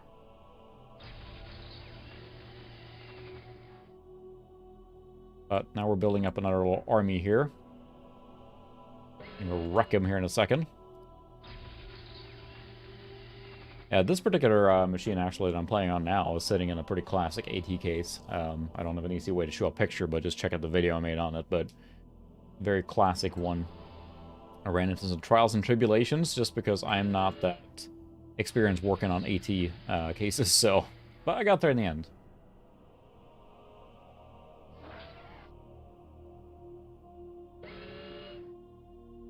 Oh, we got an army now.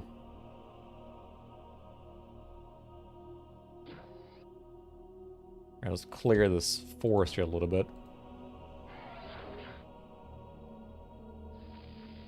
Get some energy while we're at it.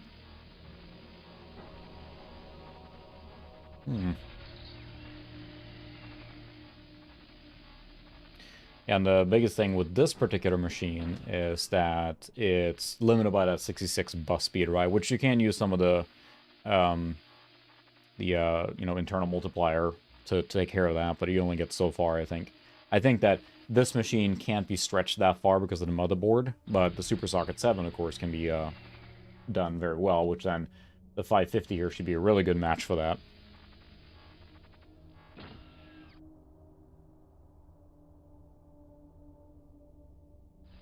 There you go, yeah, finish it, throw money out, or throw it out on an app store, profit, right? That's exactly how it works, and it's just that simple.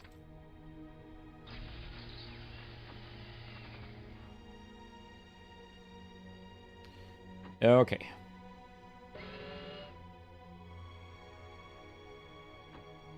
We got a lot of units here now. That's a challenge I have, is just there's too many projects and too many things, and I'm random retro, right? So I don't just do retro computers. The project I'm working on now is something completely different, but I'm hoping it should be a fairly quick video. But we will see. It's just always the plan, right? Goodness. That sounds like a stressful business, but one that's supposedly, you know, pretty lucrative, so...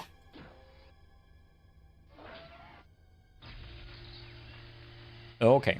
I think we have an army here now. I should just send that guy over to reclaim a whole bunch of metal here. Yeah, look at this. Take care of this stuff here.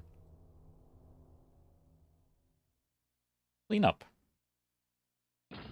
Feels appropriate and just walk around and clean up.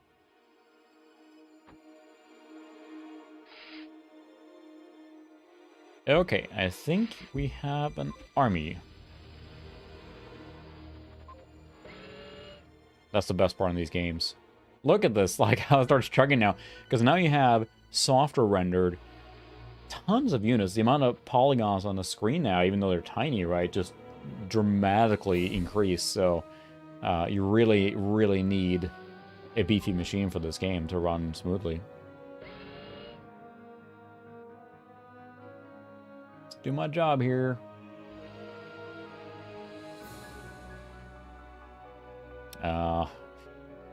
Yeah, NFTs are something else. I can't say I'm a fan, mostly because they don't have any actual value except the value they provide to people. It's like there's no actual value. There's nothing backing it or underlying. It's just, it's valuable for the sake of being valuable, and that's a hard one to swallow, I think. For me it is, anyway.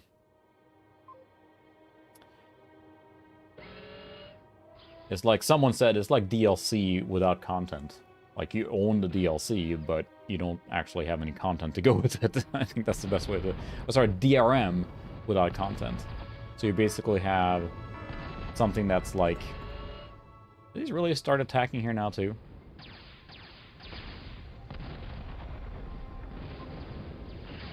Wreck that fool. Man, this is gonna take a beating. He must be building more, there's no way.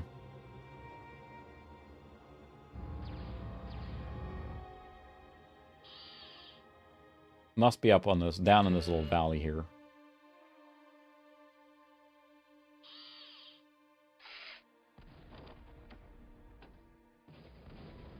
Yeah, there we go. That's the rest of the base here, I think. He put some wind power plants up on the... Wreck that stuff.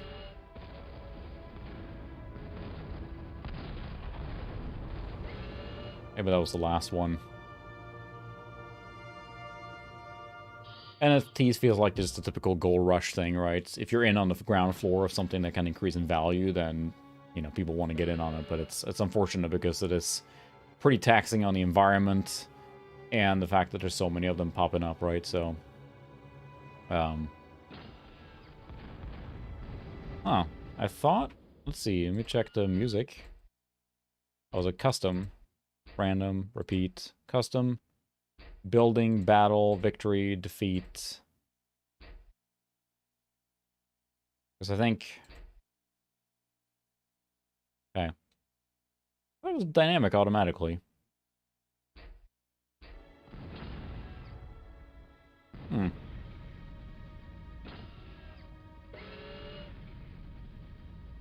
Hmm. There you go. A little integrity there. Respect that. It's just... It's unfortunate because it feels like, again, it's just a... Like anything, like I could say, well, I now collect super discs. They're super rare and super expensive. If you get enough people to see them as valuable, they are valuable, right? And that's kind of how it feels with NFTs. They don't have any inherent value in themselves. You don't own anything except a register on something. Like you own a mark saying that you have the right to it, but no, I mean, yeah, it's like you don't actually own it, and it's bizarre. And that's where there's no actual real true value in it, right? So where's the last of the base here now? This is getting tiring. Yeah, I wish I had a radar bot. I do not. Oh my. Yeah.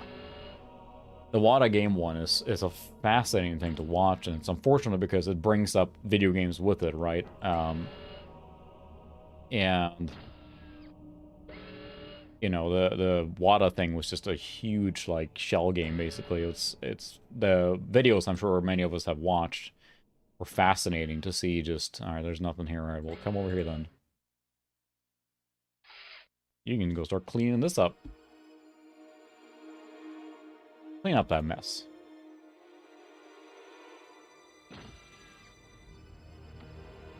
We'll crank out some of these fast attack bots and send them...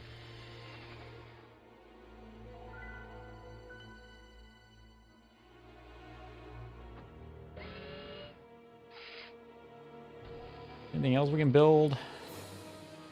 Build a vehicle factory. Why not? Pathfinding, go! You forget how easy it was. I mean, you're not far off, Bruce. If you could do that and create it with different varieties, floppy disks, different colors on them, that could literally be an NFT, right? And that's what it comes down to. In theory, when you get the whole thing of empowering the artist, so... yeah, sorry, I missed that. We probably should play Wing Commander sometime. I have not played 3, or 4, or 5 at all. I know that sounds terrible saying that, but it'll be a fun one to mess with or play.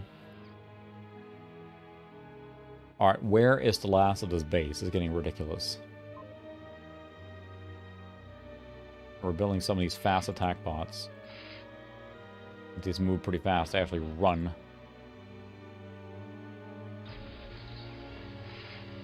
You son of a bitch, I'm in.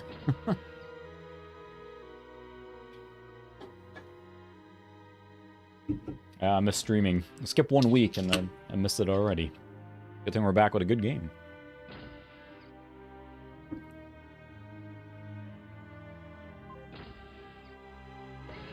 Come on. Yeah, this is where it gets really fascinating, and it's fun to compare this on a more powerful machine. Because this is really... Really? If that was the last thing I had to break... A random radar tower... I think we're shooting something here still. Yeah, that's where we're heading.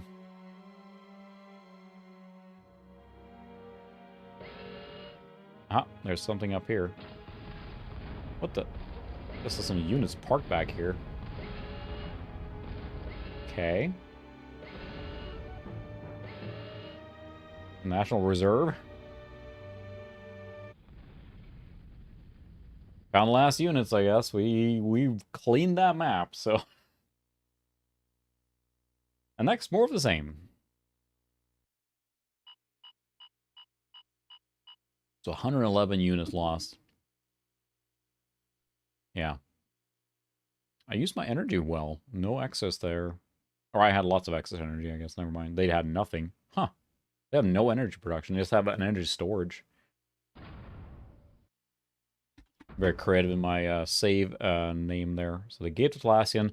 We're going to get into different map here soon, I think. We're going to leave the green area and go to a different map, I'm pretty sure, soon. The core invasion of Imperion had failed, although the Yay! remaining troops would Thanks. fight on until they were destroyed. And I still had It was less then environmental that the impact ARM than commander NFTs. recognized Ouch! the singular opportunity to take the offensive, using the Galactic Gate against its creators. It would be the turning point of the war. The turning point of the war. Like, I like that this guy reads these this script with feeling, like, really deep. Destruction of the core base will eliminate their foul presence from the Imperium once and for all. Find the gate and capture it.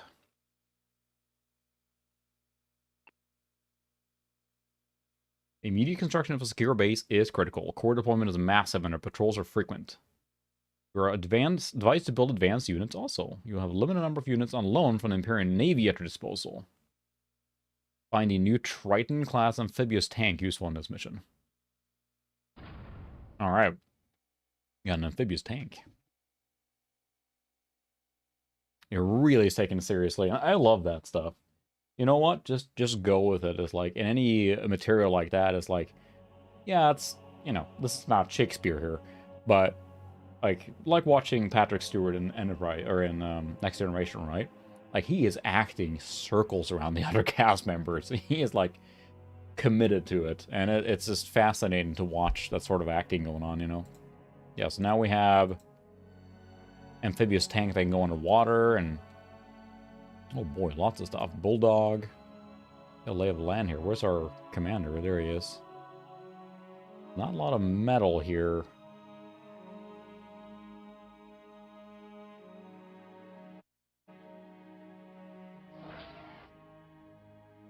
Alright, we'll get the metal extractor built there for starters. Get some of that deployed. I already have one, so... Those are some big boy tanks there. So now we have a little fleet here. And amphibious tanks. Because why not? Alright, we have to move up to the forward base there. We'll need that.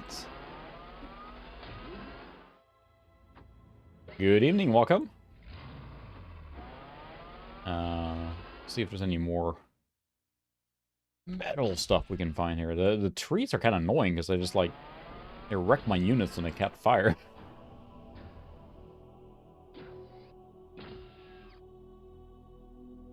It's got a couple more. I want a good energy production. Yeah, there's that part too. All the crypto stuff and... No. I thought it was super simple. Everyone can make $1 million off it, so... We got some metal stuff here. We should build a factory so we can get other construction units up before I build more. Oh, this is a jammer. Okay.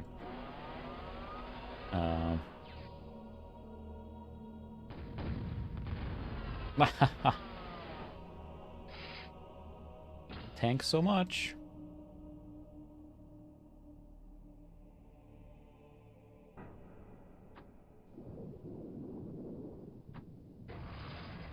The variety of units in this game, I think, was one of the things that really was, like, impressive to me back when. It was just, there's so many things you can build, so many different strategies you can employ. I'm not very good at it, of course, but so many different things you can do.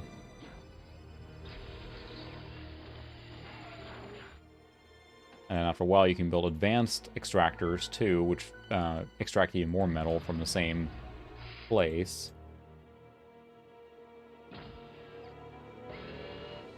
This is a big base to cover here. That's a clear little space here. Ooh, there's another. Smack that up there. That up there. Fire!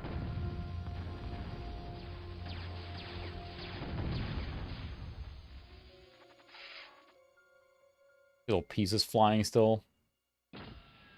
Ooh, look at this. Ow. Strong unit. This is mine now. I made this. Okay, we got a construction guy. Oh, and I think he should probably build some lasers. Ooh, heavy laser tower and a missile tower. Plasma battery. Now we're getting some good units here. And we have geothermal, too. I don't think there's one here, though. Unfortunately. That would be a really nice power boost, but I don't see one.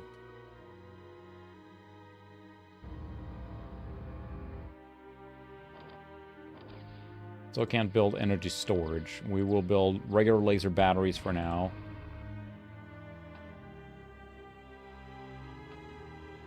Place those around a little bit here and there.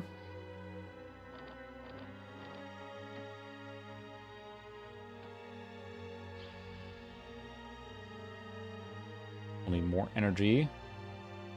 I should probably build another one of these guys and just crank out a lot more solar power.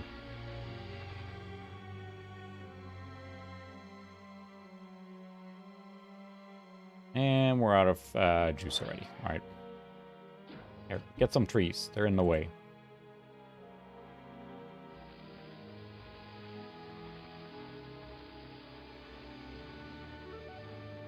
Clear the brush a little bit.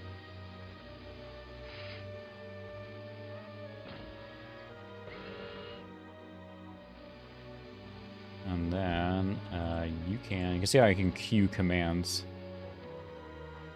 Again, it's very melancholy and like, ooh, a little uneasy feeling. Like it's a standard one. Yeah, I mean, I don't think there's so many different ones, right? Because you had a Riva tuner back in the day. I used that a lot. Boost my TNT.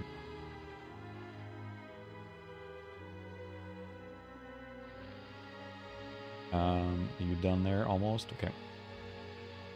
Jam it. Alright, I would like to basically clear out a lot of the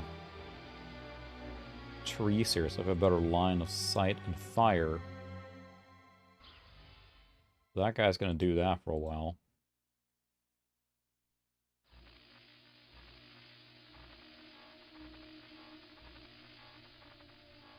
Okay, so we have that built there now. Probably need a laser on this guy too. Oh, hello. Oh, don't wreck it. I'm trying to build it. Oh.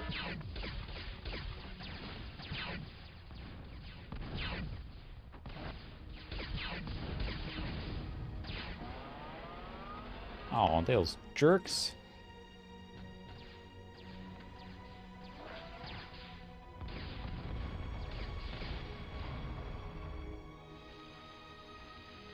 Yeah, this has got an auto B64 and it's gold as well. One of my favorite, like, it kind of just works sound cards because it seems like it's compatible with like just about everything. It's a great card just to have. Esther, we weren't quite as obsessed with as we are these days of like, you know, exactly what the frame rate is. It's a more recent thing, it feels like.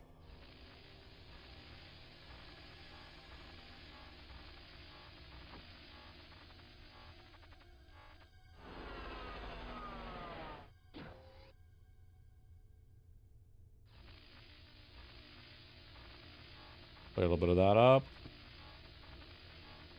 We're going to go build a good... The cool thing is you're constantly, again, producing resources. So you don't have to worry about, you know, you run out, if you will. So, evening, Ben.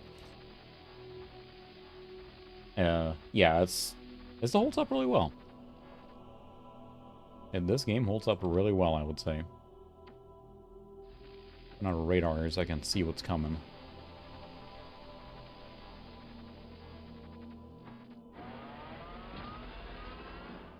Then another construction bot, because I'd like to build...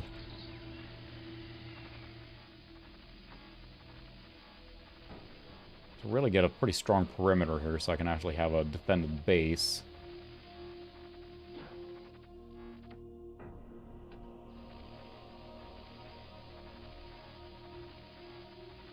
An advanced factory going here soon.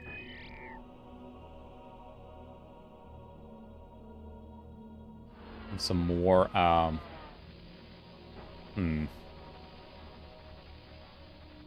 They still do, huh? As Supreme Commander feels like it became the more modern cult classic than this. I mean, it runs on modern systems, I assume, so... Ow.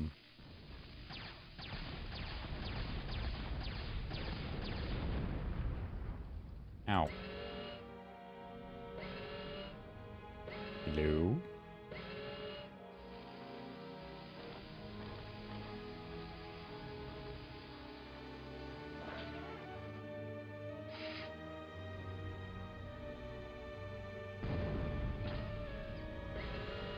Oh. Got long-range firing here now. A little radar there.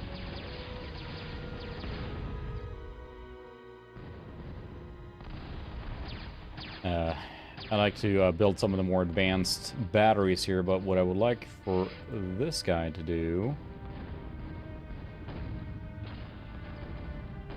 is, well, get some more energy production probably first, then build the advanced K-Bot factory.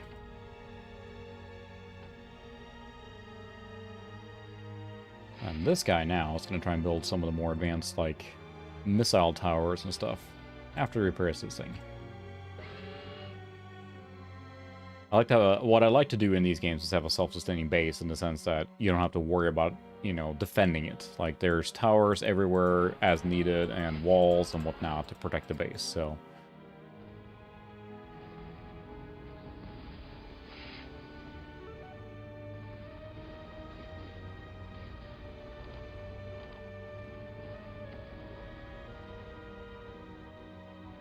example, here's a missile turret. What are you up down here for? Come on, it chased.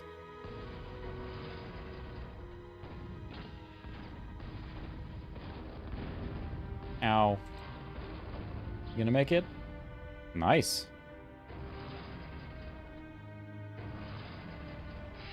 Don't do that.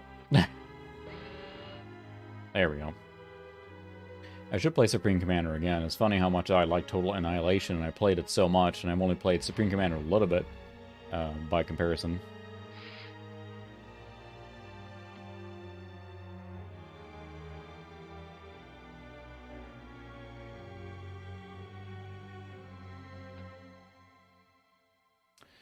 Alright, thanks for stopping by, Revenant. Sure will. We're talking about a shuttle, of course, the shuttle system. I will play on that again, so... No, the Supreme Commander needs definitely a much more modern machine. Much more modern. I think that's a 2007 game? 2007, 2008, maybe? Really?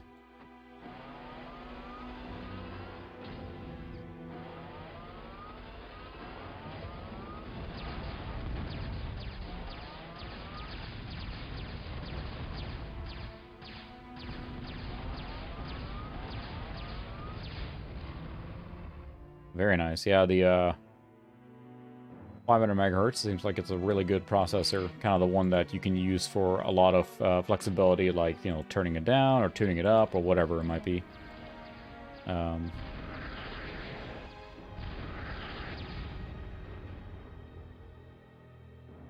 I wish I had a way to... Alright, you're just going to patrol, I think. And repair.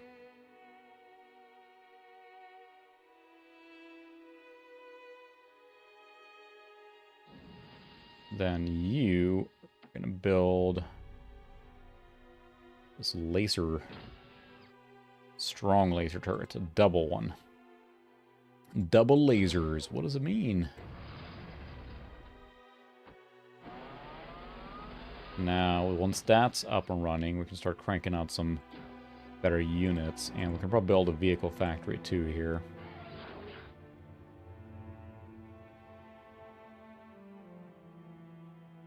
No cooling at all? Holy buckets. I'd say modern processors are really amazing, but it's easy to say them. They don't make them like they used to and all that good stuff, but that's impressive.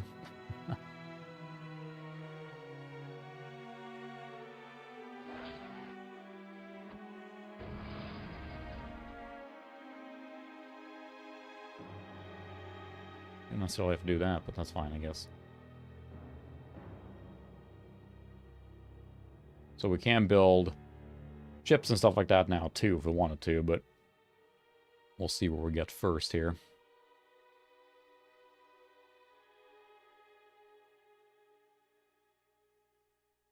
But we need better sight lines here. That's a weird thing. We don't have very high visibility.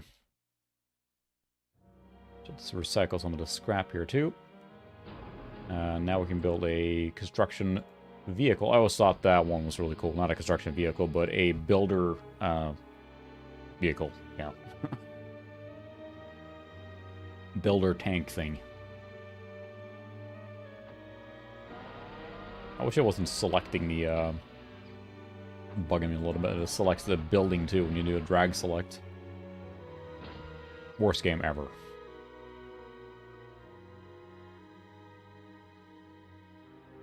There. Now go repair a little bit. Now you probably go and get some metal here. A lot of freebies sitting here.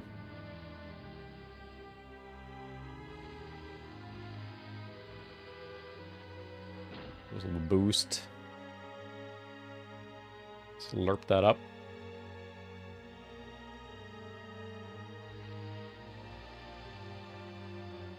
These big wreckages here are worth quite a bit, so compared to the amount that I actually have in storage. You can build storage units as well that can hold, so you can actually have your main full bar be larger, but doesn't look like I can build those yet, unfortunately, which is kind of a bummer. That would help a lot right now, I think. There. Now you go back, maybe get that one too.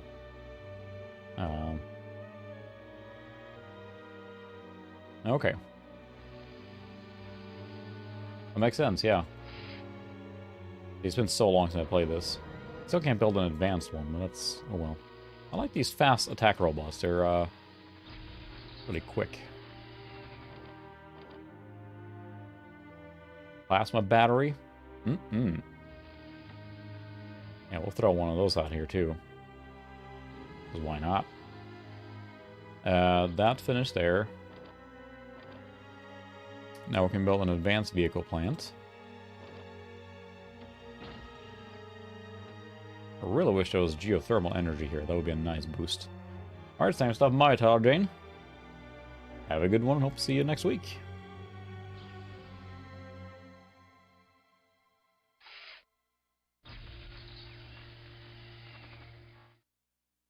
So it'd be really nice to get more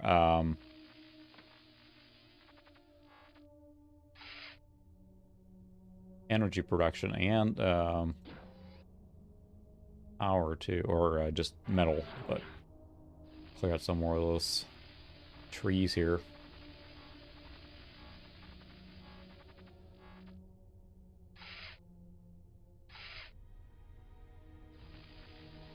I don't know if you need to help with that. Grab some metal.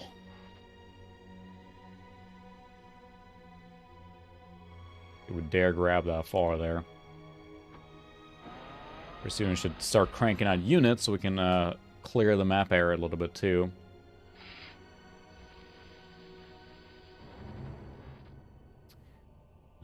Let's see.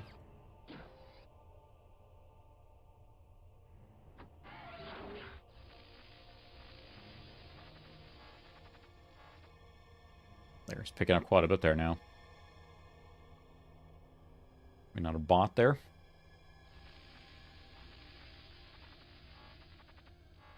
Yeah, okay. Grab that too.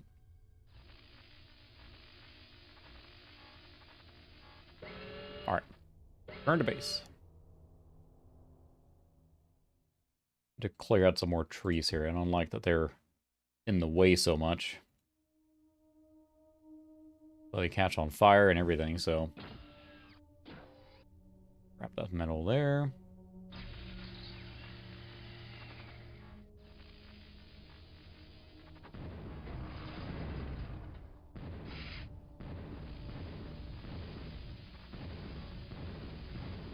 Really? So I can just rock them immediately if I could see, but...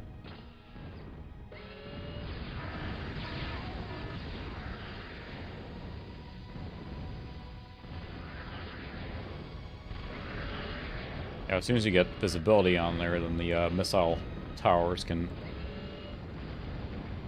really do their thing. Oh, it's gonna wreck the guy. Oh, he was such a good scout, too.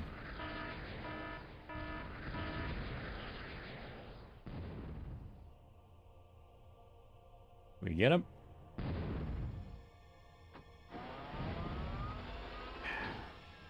Just out of range. This game has a very rock, paper, scissors thing going on there for that kind of stuff.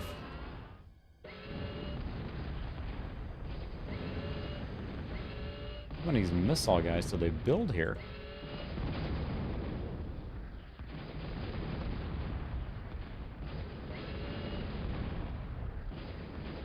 Yeah, that's the challenge with that. It's like, it's a very different play style, especially a game like this. RTS, of course, aren't quite as big anymore, but the missiles can reach really far.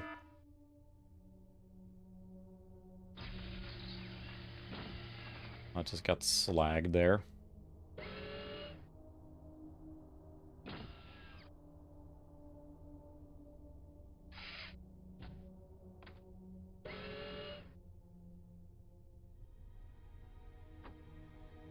We're going to get a little army going here soon so I can go out and wreck some stuff.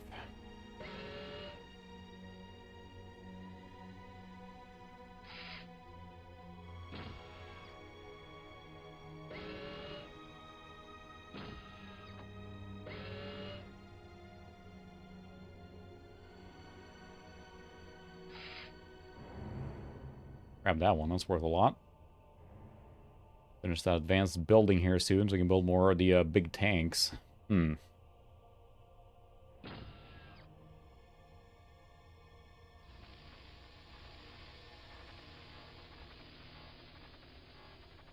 I should give a little boost to finish these things here. Finally. Goodness, just keeping bots showing up now.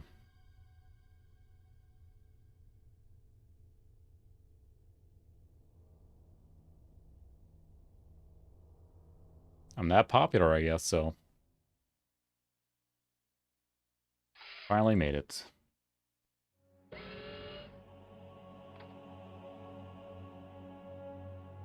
Repair some stuff. Okay, now that's done. Now we can make the spider tanks, mobile artillery. Cool stuff.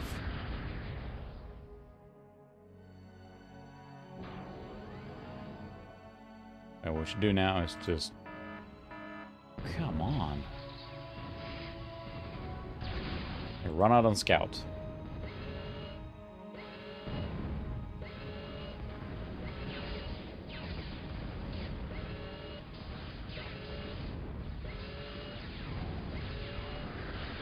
Run away!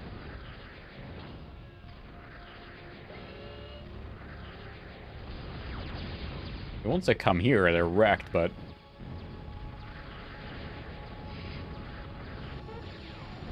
Command runner attack? Oh, he's on fire. That's fine. Just a little bit on fire. I need these guys. These are fast scouting guys. They can run down and take care of these frickin' missile things.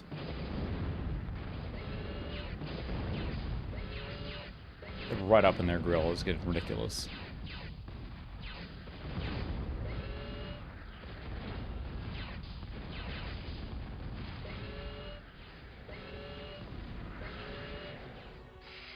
Okay. Wrecked my metal extractor here. I don't like that. I do like those fast ones. They're pretty handy.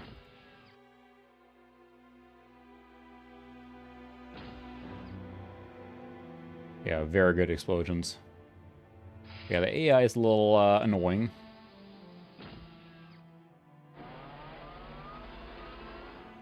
Okay. Dropping NFTs. Drive-by NFTs.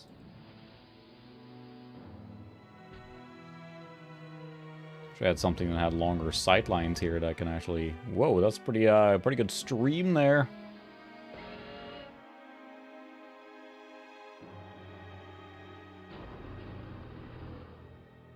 Alright, so...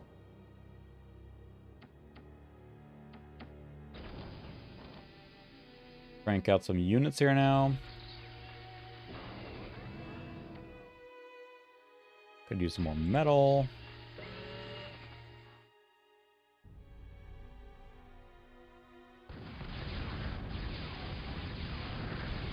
Just do my job here.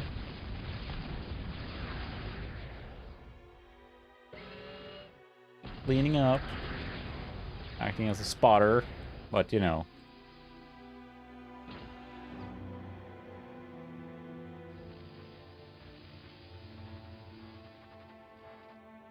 Radar tower under attack. Alright, well, can you go repair that? Repair the radar tower.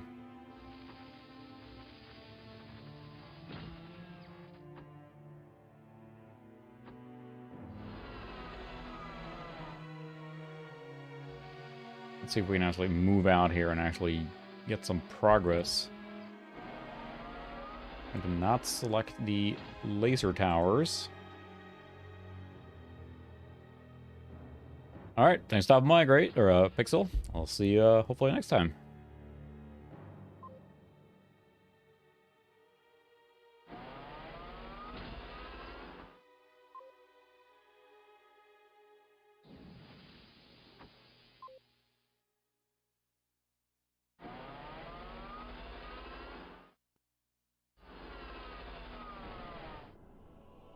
So slow.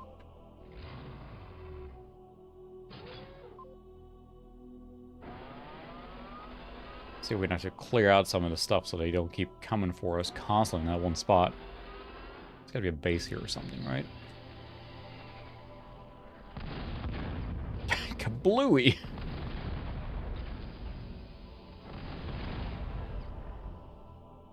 I don't like hanging out in the trees. It just, everything catches on fire. Alright, Bruce, thanks for stopping by. Good luck with all the deliveries. We appreciate all the delivery people right now, that's for sure. We rely on you guys, so... You know my stuff.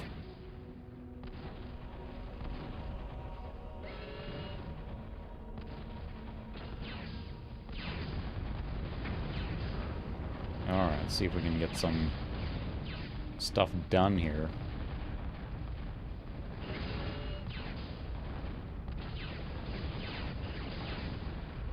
Individual units can't take that much of a beating, which is interesting. They just... I'll send you out on a scavenging mission here.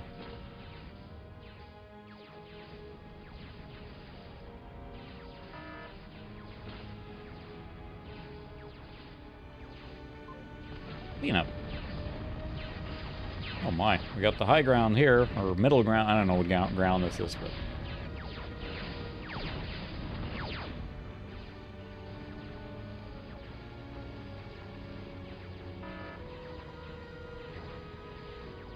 Nice little choke point here.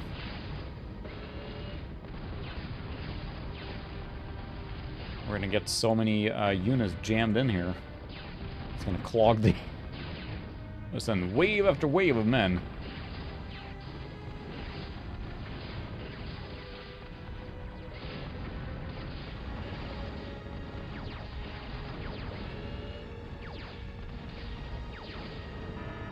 Ah. On the base. Oh, really? Oh, it's a construction bot.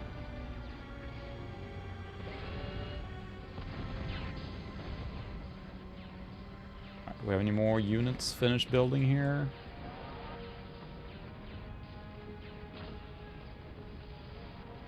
Need some more of those fast attack bots.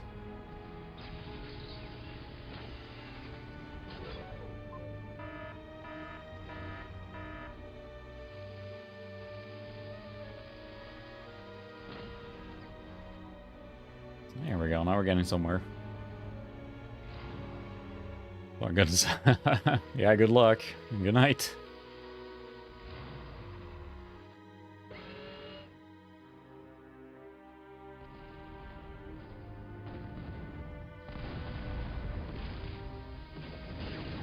Nothing else can wreck their economy are pretty good.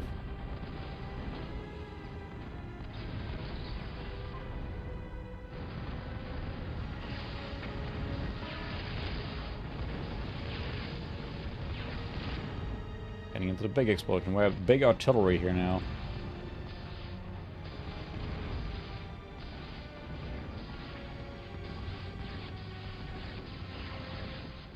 Oh my goodness, got a big gat gun there. That's wrecking our troops. And their artillery on it.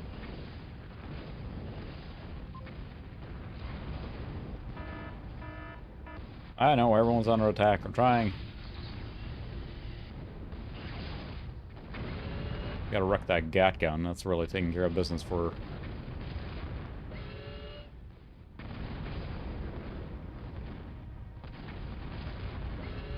that thing. I think it ran out of power now. Aha!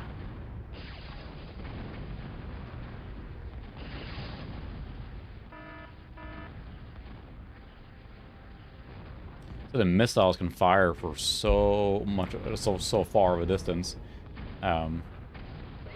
Just because they have a spotter. I'll wreck that guy.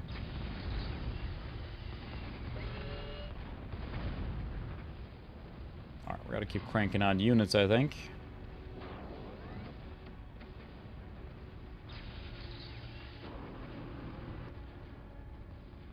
Where's the basic? There we go.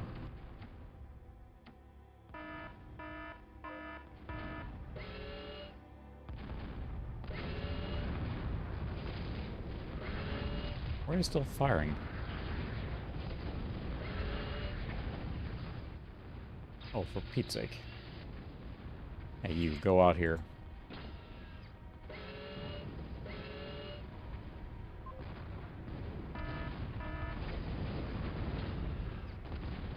Ugh. A few GPUs, there you go, yeah. That's funny, as my kid's playing Fortnite or whatever in his room gets really hot, so... good on some days and less good on other days.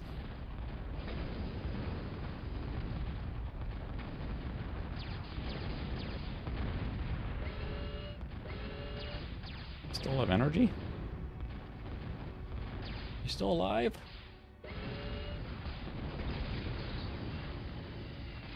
Just trying to find like a good spot to like stop and regroup here, but yeah, they just keep coming. This little army here is going to be wiped out here in a second now, but... such is life. We have a lot of units.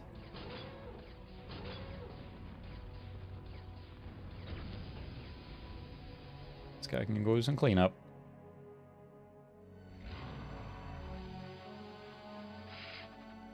Now we'll crank out units.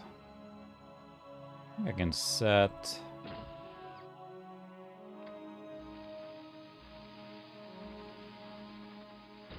the exit point.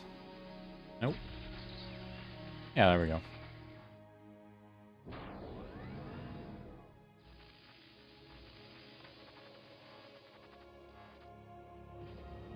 That way I can just send the units right there.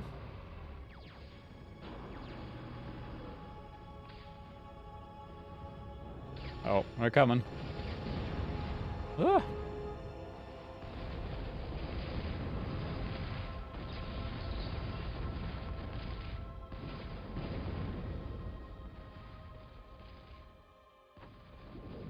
I just sent the amphibious tanks down and ambushed him.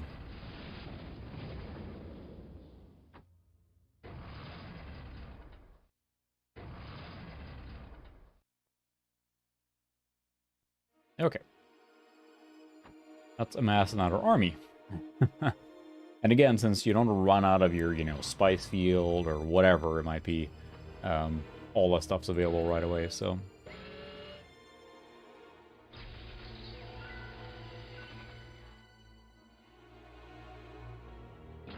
I can patrol and repair our guys.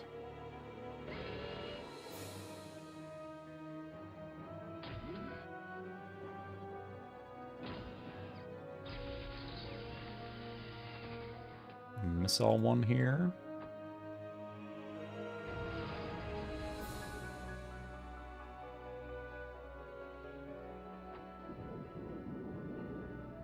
Got the boat and submarines. Again, you have boats, submarines. We haven't even messed with aircraft yet. There's still a lot of strategic depth in a multiplayer session of this. Boy, it's just a free-for-all on which ones you focus on, because you can't build everything at the same time, right? So that's one of the hard parts.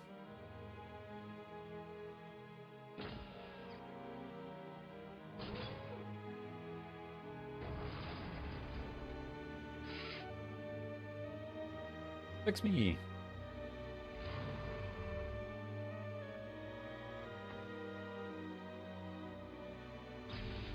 And you could be doing a lot more strategy here with, as far as like, you know, sending in certain waves with certain units and micromanage them, and yeah. I'm just not very good at it. I just enjoy throwing wave after wave of men right at him.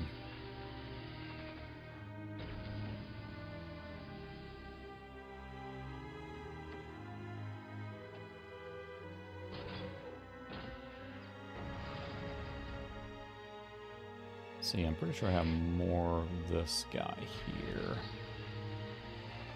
I'll pick up that wreckage there. There's nothing left there.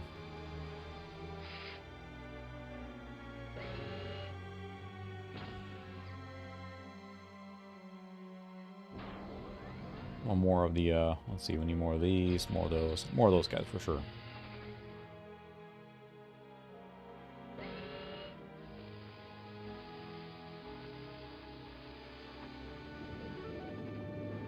Big is their base here?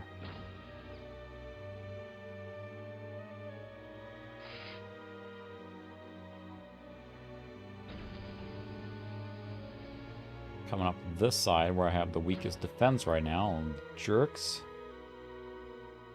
Ah.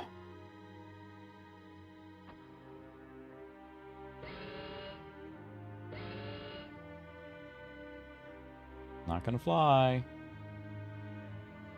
Yeah, they're quite large. Surprisingly so, I think.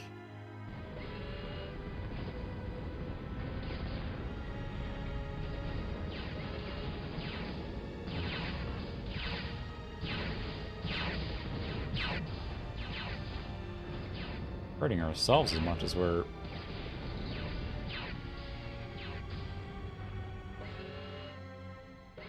That was a simple battle, and it... Yeah. Patrol.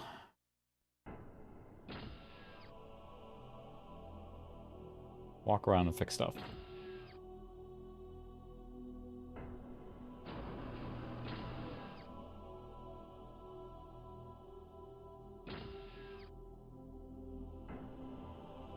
Let's see what's down here.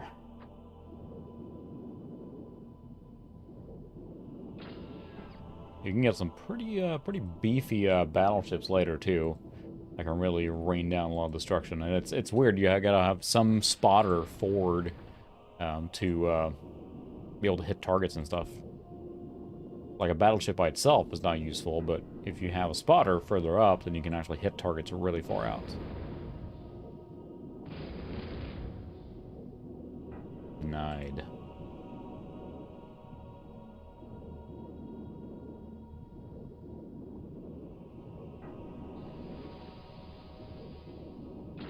See what we can find.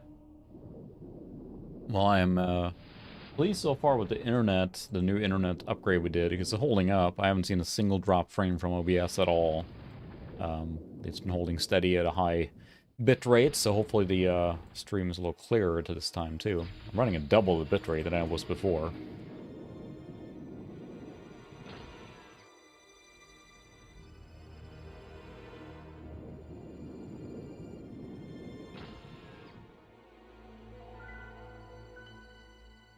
Okay, we got a bit of an army here now.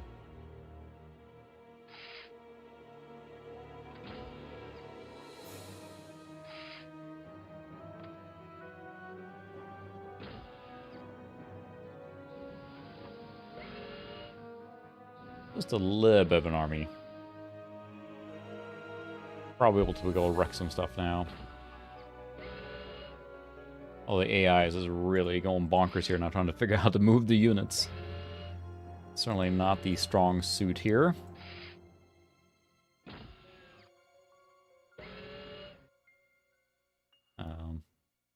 Awesome. I'm glad it's holding up.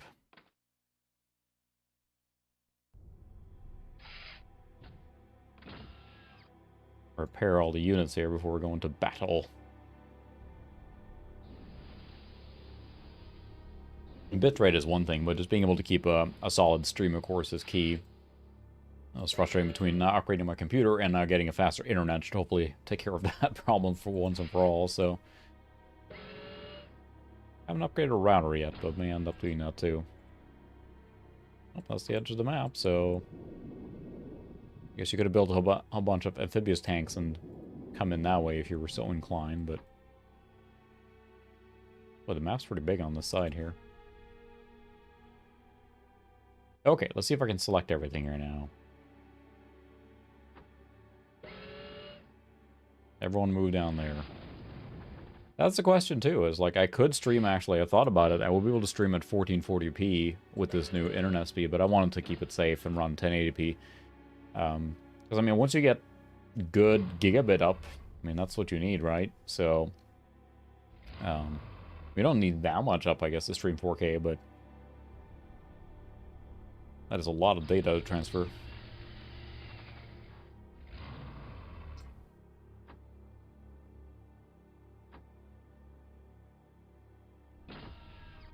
Okay. Got it. I can't select everything like here. Let's see.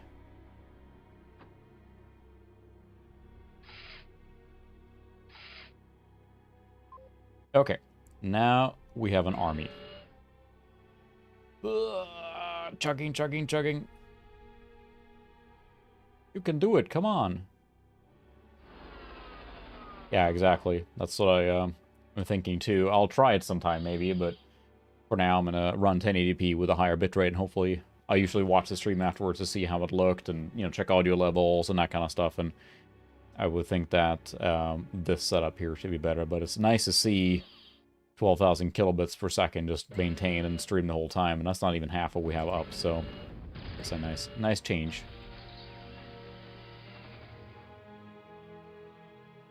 Just a struggle with any army like this here now. You have a lot of slow-moving units in the back, right? In theory, you should send all of them in first, but I ain't got time for that, so... We'll see if there's anything else left to wreck here, or if we have to go up to the northeast there.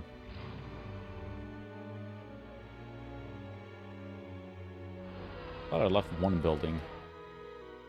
Yeah, with this game, then, you know, there's diminishing returns, but I am running this at a higher resolution. Like, the capture is, you know, 640 before 8, but I'm upscaling it somewhat to fit the window. Oh, we found something to blow up. Huzzah!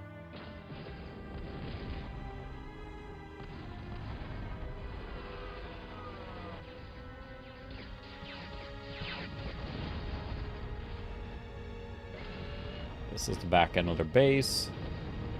Energy storage, there's no capture in this game, and it's... Where's the music? It's all the sad building one.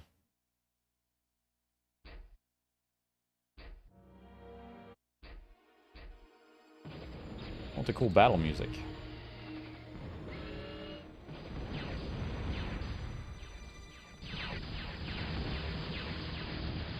Kablooey.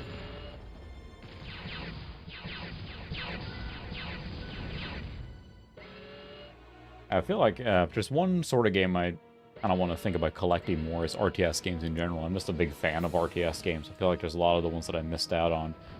Maybe ones that aren't, you know, the best or the most well-known, but I don't know, something about mid-90s RTS games. That's just something special for me. I don't know. Perspective, maybe?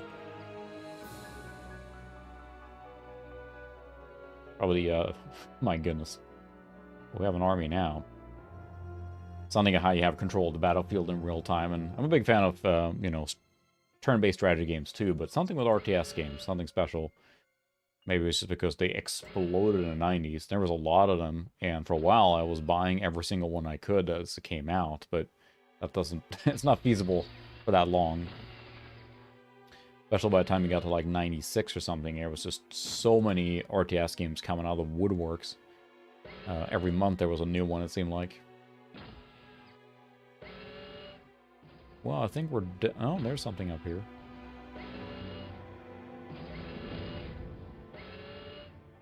We're done with this area here now, so let's go sweep up here, I guess.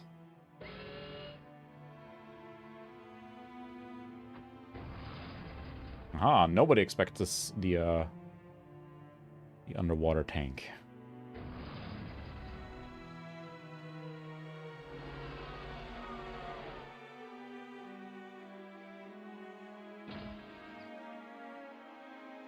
Should have some aircraft here almost to... I think we're going to finish this mission up, I think, and then probably all it there for tonight. And we'll start... well, we'll see if the new one... it's probably not one of those build a big base and work your way up, right? So... you guys try not to set yourself on fire. That'd be great. I like the wreckages, too. All these little, you know, things you can recycle are... clearly the actual unit that was blown up. Often it's a little dirt pile, but... like, you know, these here, but a lot of these are the actual units that they got wrecked, so I think that's a really cool touch.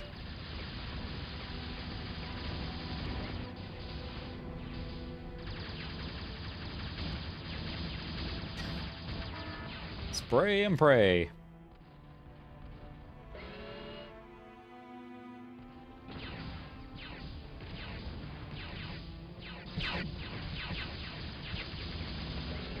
This has to be it here, right?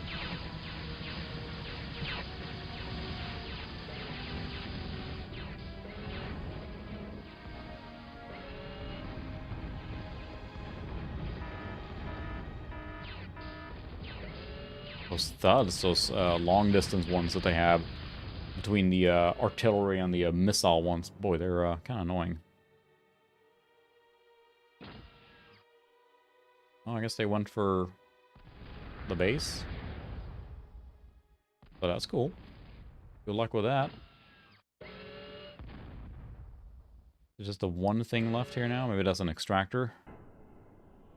Almost got to see the Guardian gun their turn. And a lot of those big guns are really cool looking when they're launching their volleys. Is there anything left?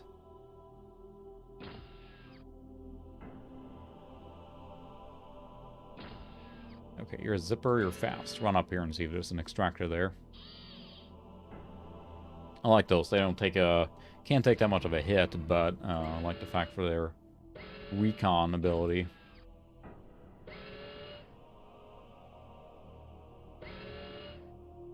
Okay.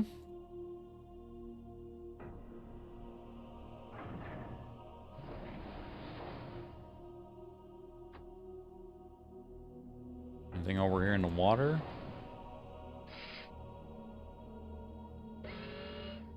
I really gotta find the last thing on the map here now. Oh, yep, there's... really gotta build an amphibious task force now, too.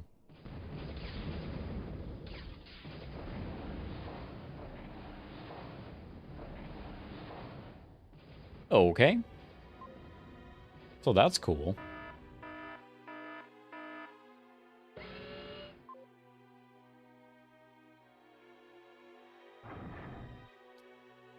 All right, then. Where's our water correction? Or do I have to just do that through...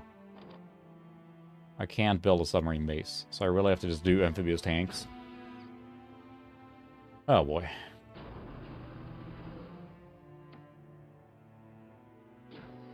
Commander, go help with that.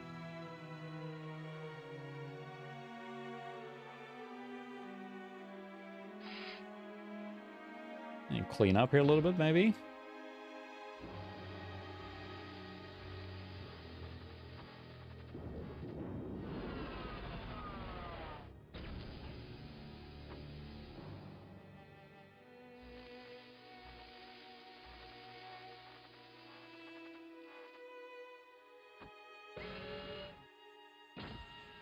Goodness. Good morning, Henke. Not doing too bad. How's it going? We're slowly but surely building a little army in Total Annihilation here now, and I just realized I will need an actual underwater tank armada because I do not have, cannot build ships on this one, which is not a very nice thing to do. I don't think I can build advanced construction unit either. Can you build a boat? No. No. So we're going to be building some amphibious tanks. We can drive there. Why not?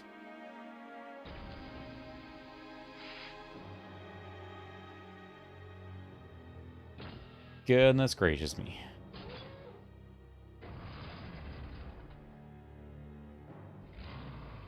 At least the commander can help crank these out pretty fast here, but ingen aning. Jag är svenska med. Bor i USA, men svensk. Yeah, we got a few people from Scandinavia here joining now, so for those not initiated and speaking Swedish, we got at least 2 more Swedes in the chat here, so that's awesome. Välkommen. I'm living in America, though, so that's why I'm streaming at this hour, which is in Sweden now, then you're 7 hours ahead. You're getting up in the morning now, so 6:30 in the morning.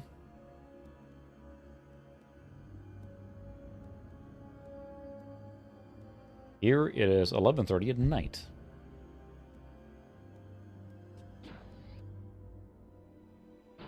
Okay, we have a few amphibious tanks now.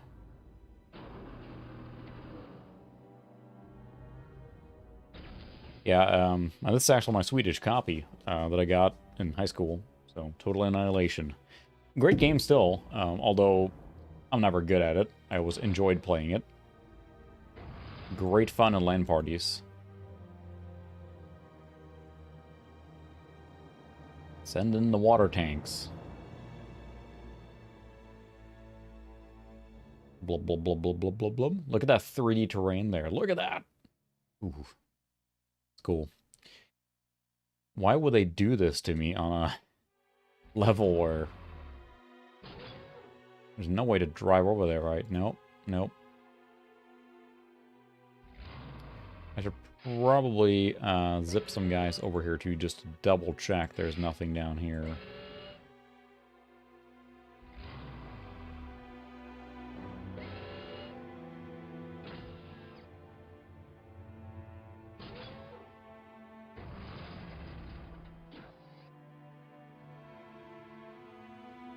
Send a little bit or army of underwater tanks, I guess.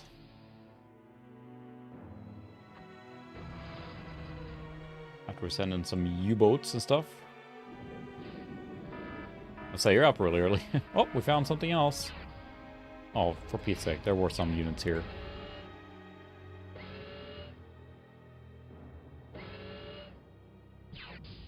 I think I might just... Alright, well, we have nothing to lose here, so...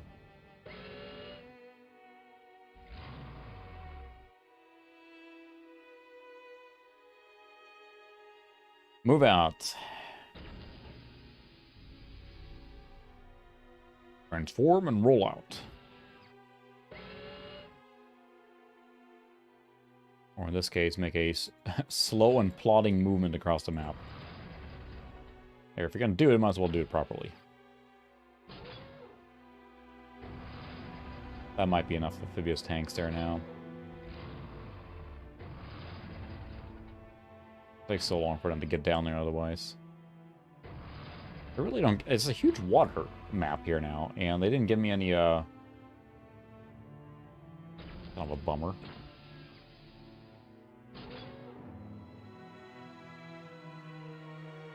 So it is very early in Ireland there for sure, but yeah, sometimes I know it is when your sleep pattern is just off, it just, you know, might as well just stay up. So this is Cave Dog Entertainment. It was founded by Chris Taylor, or not founded probably, but so Chris Taylor made this, and he's then moved on to other games. Not sure what he's doing now, but yeah, Humongous Entertainment, Cave Dog. GT. Yeah, so Cave Dog is the a GT Interactive company. Game of the month, Swedish PC Gamer, October 1997. So there you have it. Everyone else, Swedish PC Gamer is the best PC Gamer.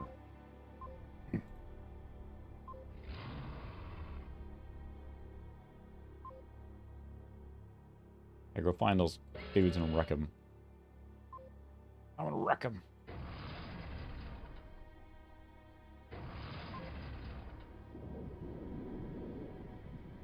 But that surface ship is really fast by comparison. Alright, where did those douche nozzles go? There they are. Set the trees on fire. Is there an E-Type song? I'm gonna set the world on fire. Yeah, I'm not sure what happened to Cave Dog. I mean, I'm sure they got bought out or something, but a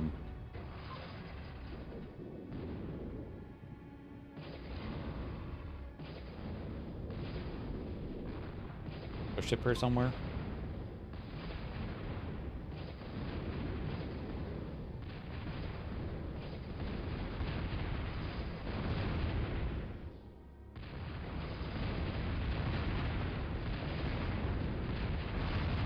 Get up there and wreck those things.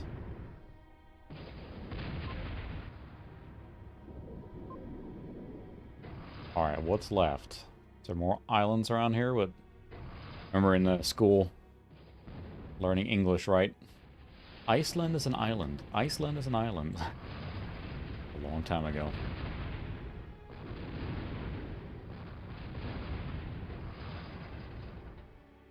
It's fun to explain to a lot of people not native to Scandinavia or whatever that English is such a language that... Oh, that's right, I need to capture the Galactic Gate.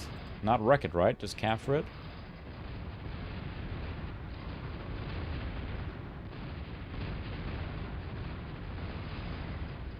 I'm supposed to capture it, not blow it up. I'm gonna save here before I wreck it.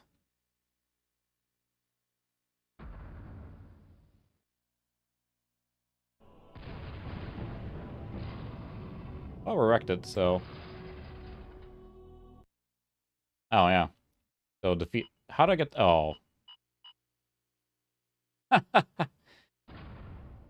Well, let's see if I can avoid them wrecking that now. I saved at the last second. I gotta capture the commander all the way down there. Thanks for the tip. If we can't figure that out, we'll call it there, but... Oops. Okay, so now... Hold fire. There we go. Oh, Commander!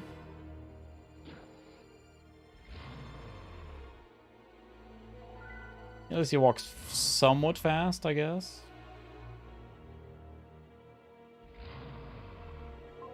Anything else over here? So yeah, you could just ignore that whole map, basically. Built a base, and then gone down to the area here. And captured this much faster with just the tanks you had, probably, so... I know, that's my favorite, too, when you, like, do something stupid like that, and quick save in a spot where you get killed every single time, and you come back. It's brutal. Just taking my time there, Commander. The Commander. Slowest moving jerk. Whole galaxy. Yeah, so what you see behind me is a lot of my big box PC games that I've had since I was a kid. And I didn't necessarily grow up with it. I'm planning on making a video at some point. I was hoping to kind of like do a retro journey, if you will, and go through some of the stuff that I had growing up. But was a Nintendo household for starters. And then that morphed later on into PC for me. And I was on the PC side for a long time. And then I got into consoles a little bit again when the GameCube was being sold pretty cheap. So I played GameCube and got into consoles then, but otherwise I've been PC gaming since. So yeah, mid-90s, that was my glory time on PC, you know. Games like this, and Command & Conquer, and, you know, Duke Nukem 3D, and Doom, and all that stuff. I mean, I have my first PC games I got was Christmas 94. I got Doom 2 from my brother, and Transport Tycoon from my parents. That was a good Christmas, and then I got my first real PC after that, a 486 33, and played Doom very slowly on that. It was playable. Transport Tycoon, spent hours and hours playing that. And then I started subscribing to, the Swedish PC Gamer when that came around. And then got into just trying all the demos, and that's how I decide what games to buy, right? And my brother had a Commodore 128, so that I was allowed to touch a little bit. And another big influence was my neighbor got an Amiga 500. I remember one day he rode with his dad on a bike to the post office and came back with a big box. I didn't see him for like 4 days, I think. I'm like, hey, are you in there? It's like, oh, can't Amiga play? And he finally came out looking all bewildered. Like, you gotta check out this Amiga, it's amazing. And then I spent a lot of time over at my neighbor's house then just playing Amiga 500, so I have a soft spot for that as well. That's, I think, it's a fairly European thing. The Amiga didn't take off as much in the US. Feels like the Commodore was very, very entrenched in Europe, so...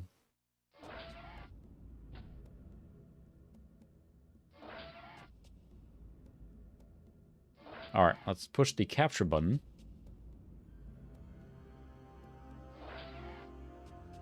Do not blow it up. Capture. Do not blow up.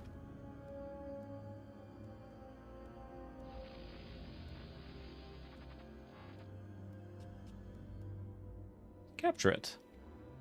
Simpler times, yeah.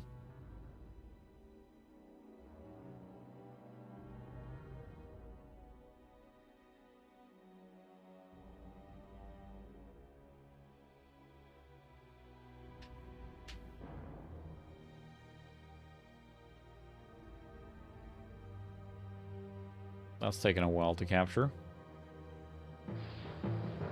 Dun-dun-dun. Haha!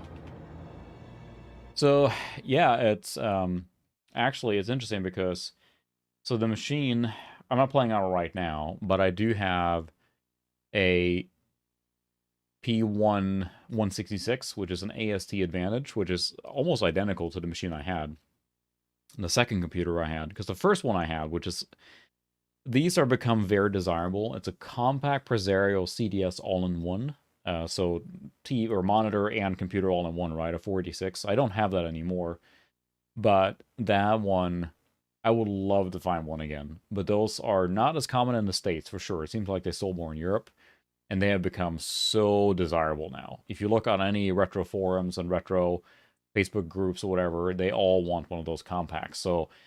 A, the chance of finding one are getting slim, and then B, everyone wants one, so they're a hot topic to get. So that would be my first computer, my real one. So I would love to get one of those again. But I do have a Packard Bell that's equivalent. I'm going to make a video on that at some point. But then the AST, I do have a equivalent machine. So I made a video series on that one. 3 videos, I think. One where I clean it off, one where I install Windows on it, and one where I upgrade it. And that's still sitting here right now as part of my streaming setup. So, victory! Try not blow up the thing you're supposed to capture. Yay!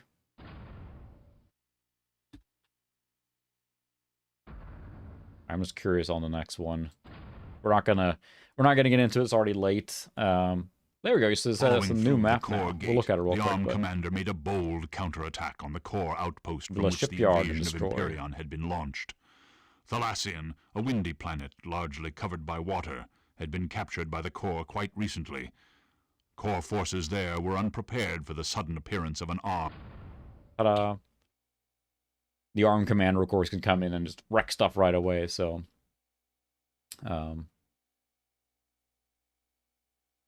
Yeah, the very first computer I messed with, so yeah, you start here and look at this, a different environment. Now, the very first computer I had was a hand-me-down, was a 286. I think, I was gonna say, what was it? I don't know, it might have been an IBM clone of some variety, or 286 of some variety. My dad used for bookkeeping. And then when he was done with that, then I got to mess with that. So that was my first real computer. And it had, like, you know, I didn't really have any games for it at all. I didn't know anything about computers. So then we ended up buying then a 486 for me, early 95. And that's how I got into, yeah, playing, you know, Transport Tycoon, Doom, and it was just on from there. Demo discs.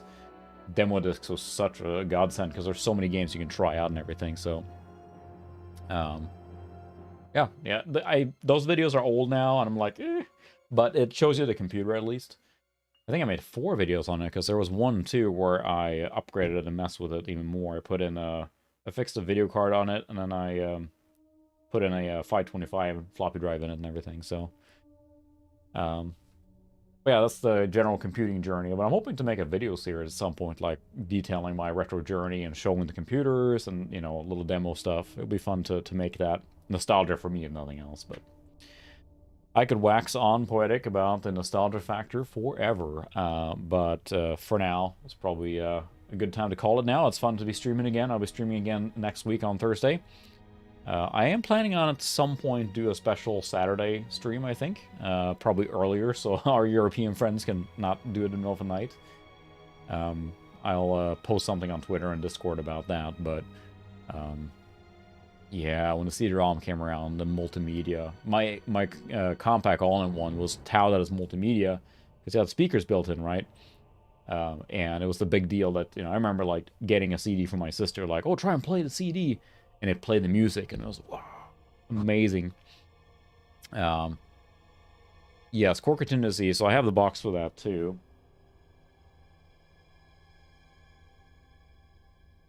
Core Contingency, maybe, again, the best expansion pack ever made. This one needs a new insert, but it is jam-packed with more units and new stuff and hovercrafts, yeah.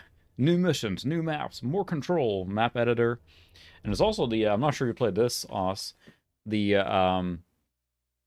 offshoot, or Total Annihilation Kingdoms, which is basically the same kind of game, except with a fantasy twist where you mostly have melee units and stuff like that. So I enjoyed this one too. I was a big RTS fan, so kind of want to collect more RTS games. But yeah, it won't be this Saturday, but I will post when I decide what I'm going to do, because I'd like to make a special stream and maybe even a giveaway for that one. So, TAC, is that what it's called? Yeah. Maybe not quite as impactful as Total Annihilation, but a cool game nonetheless.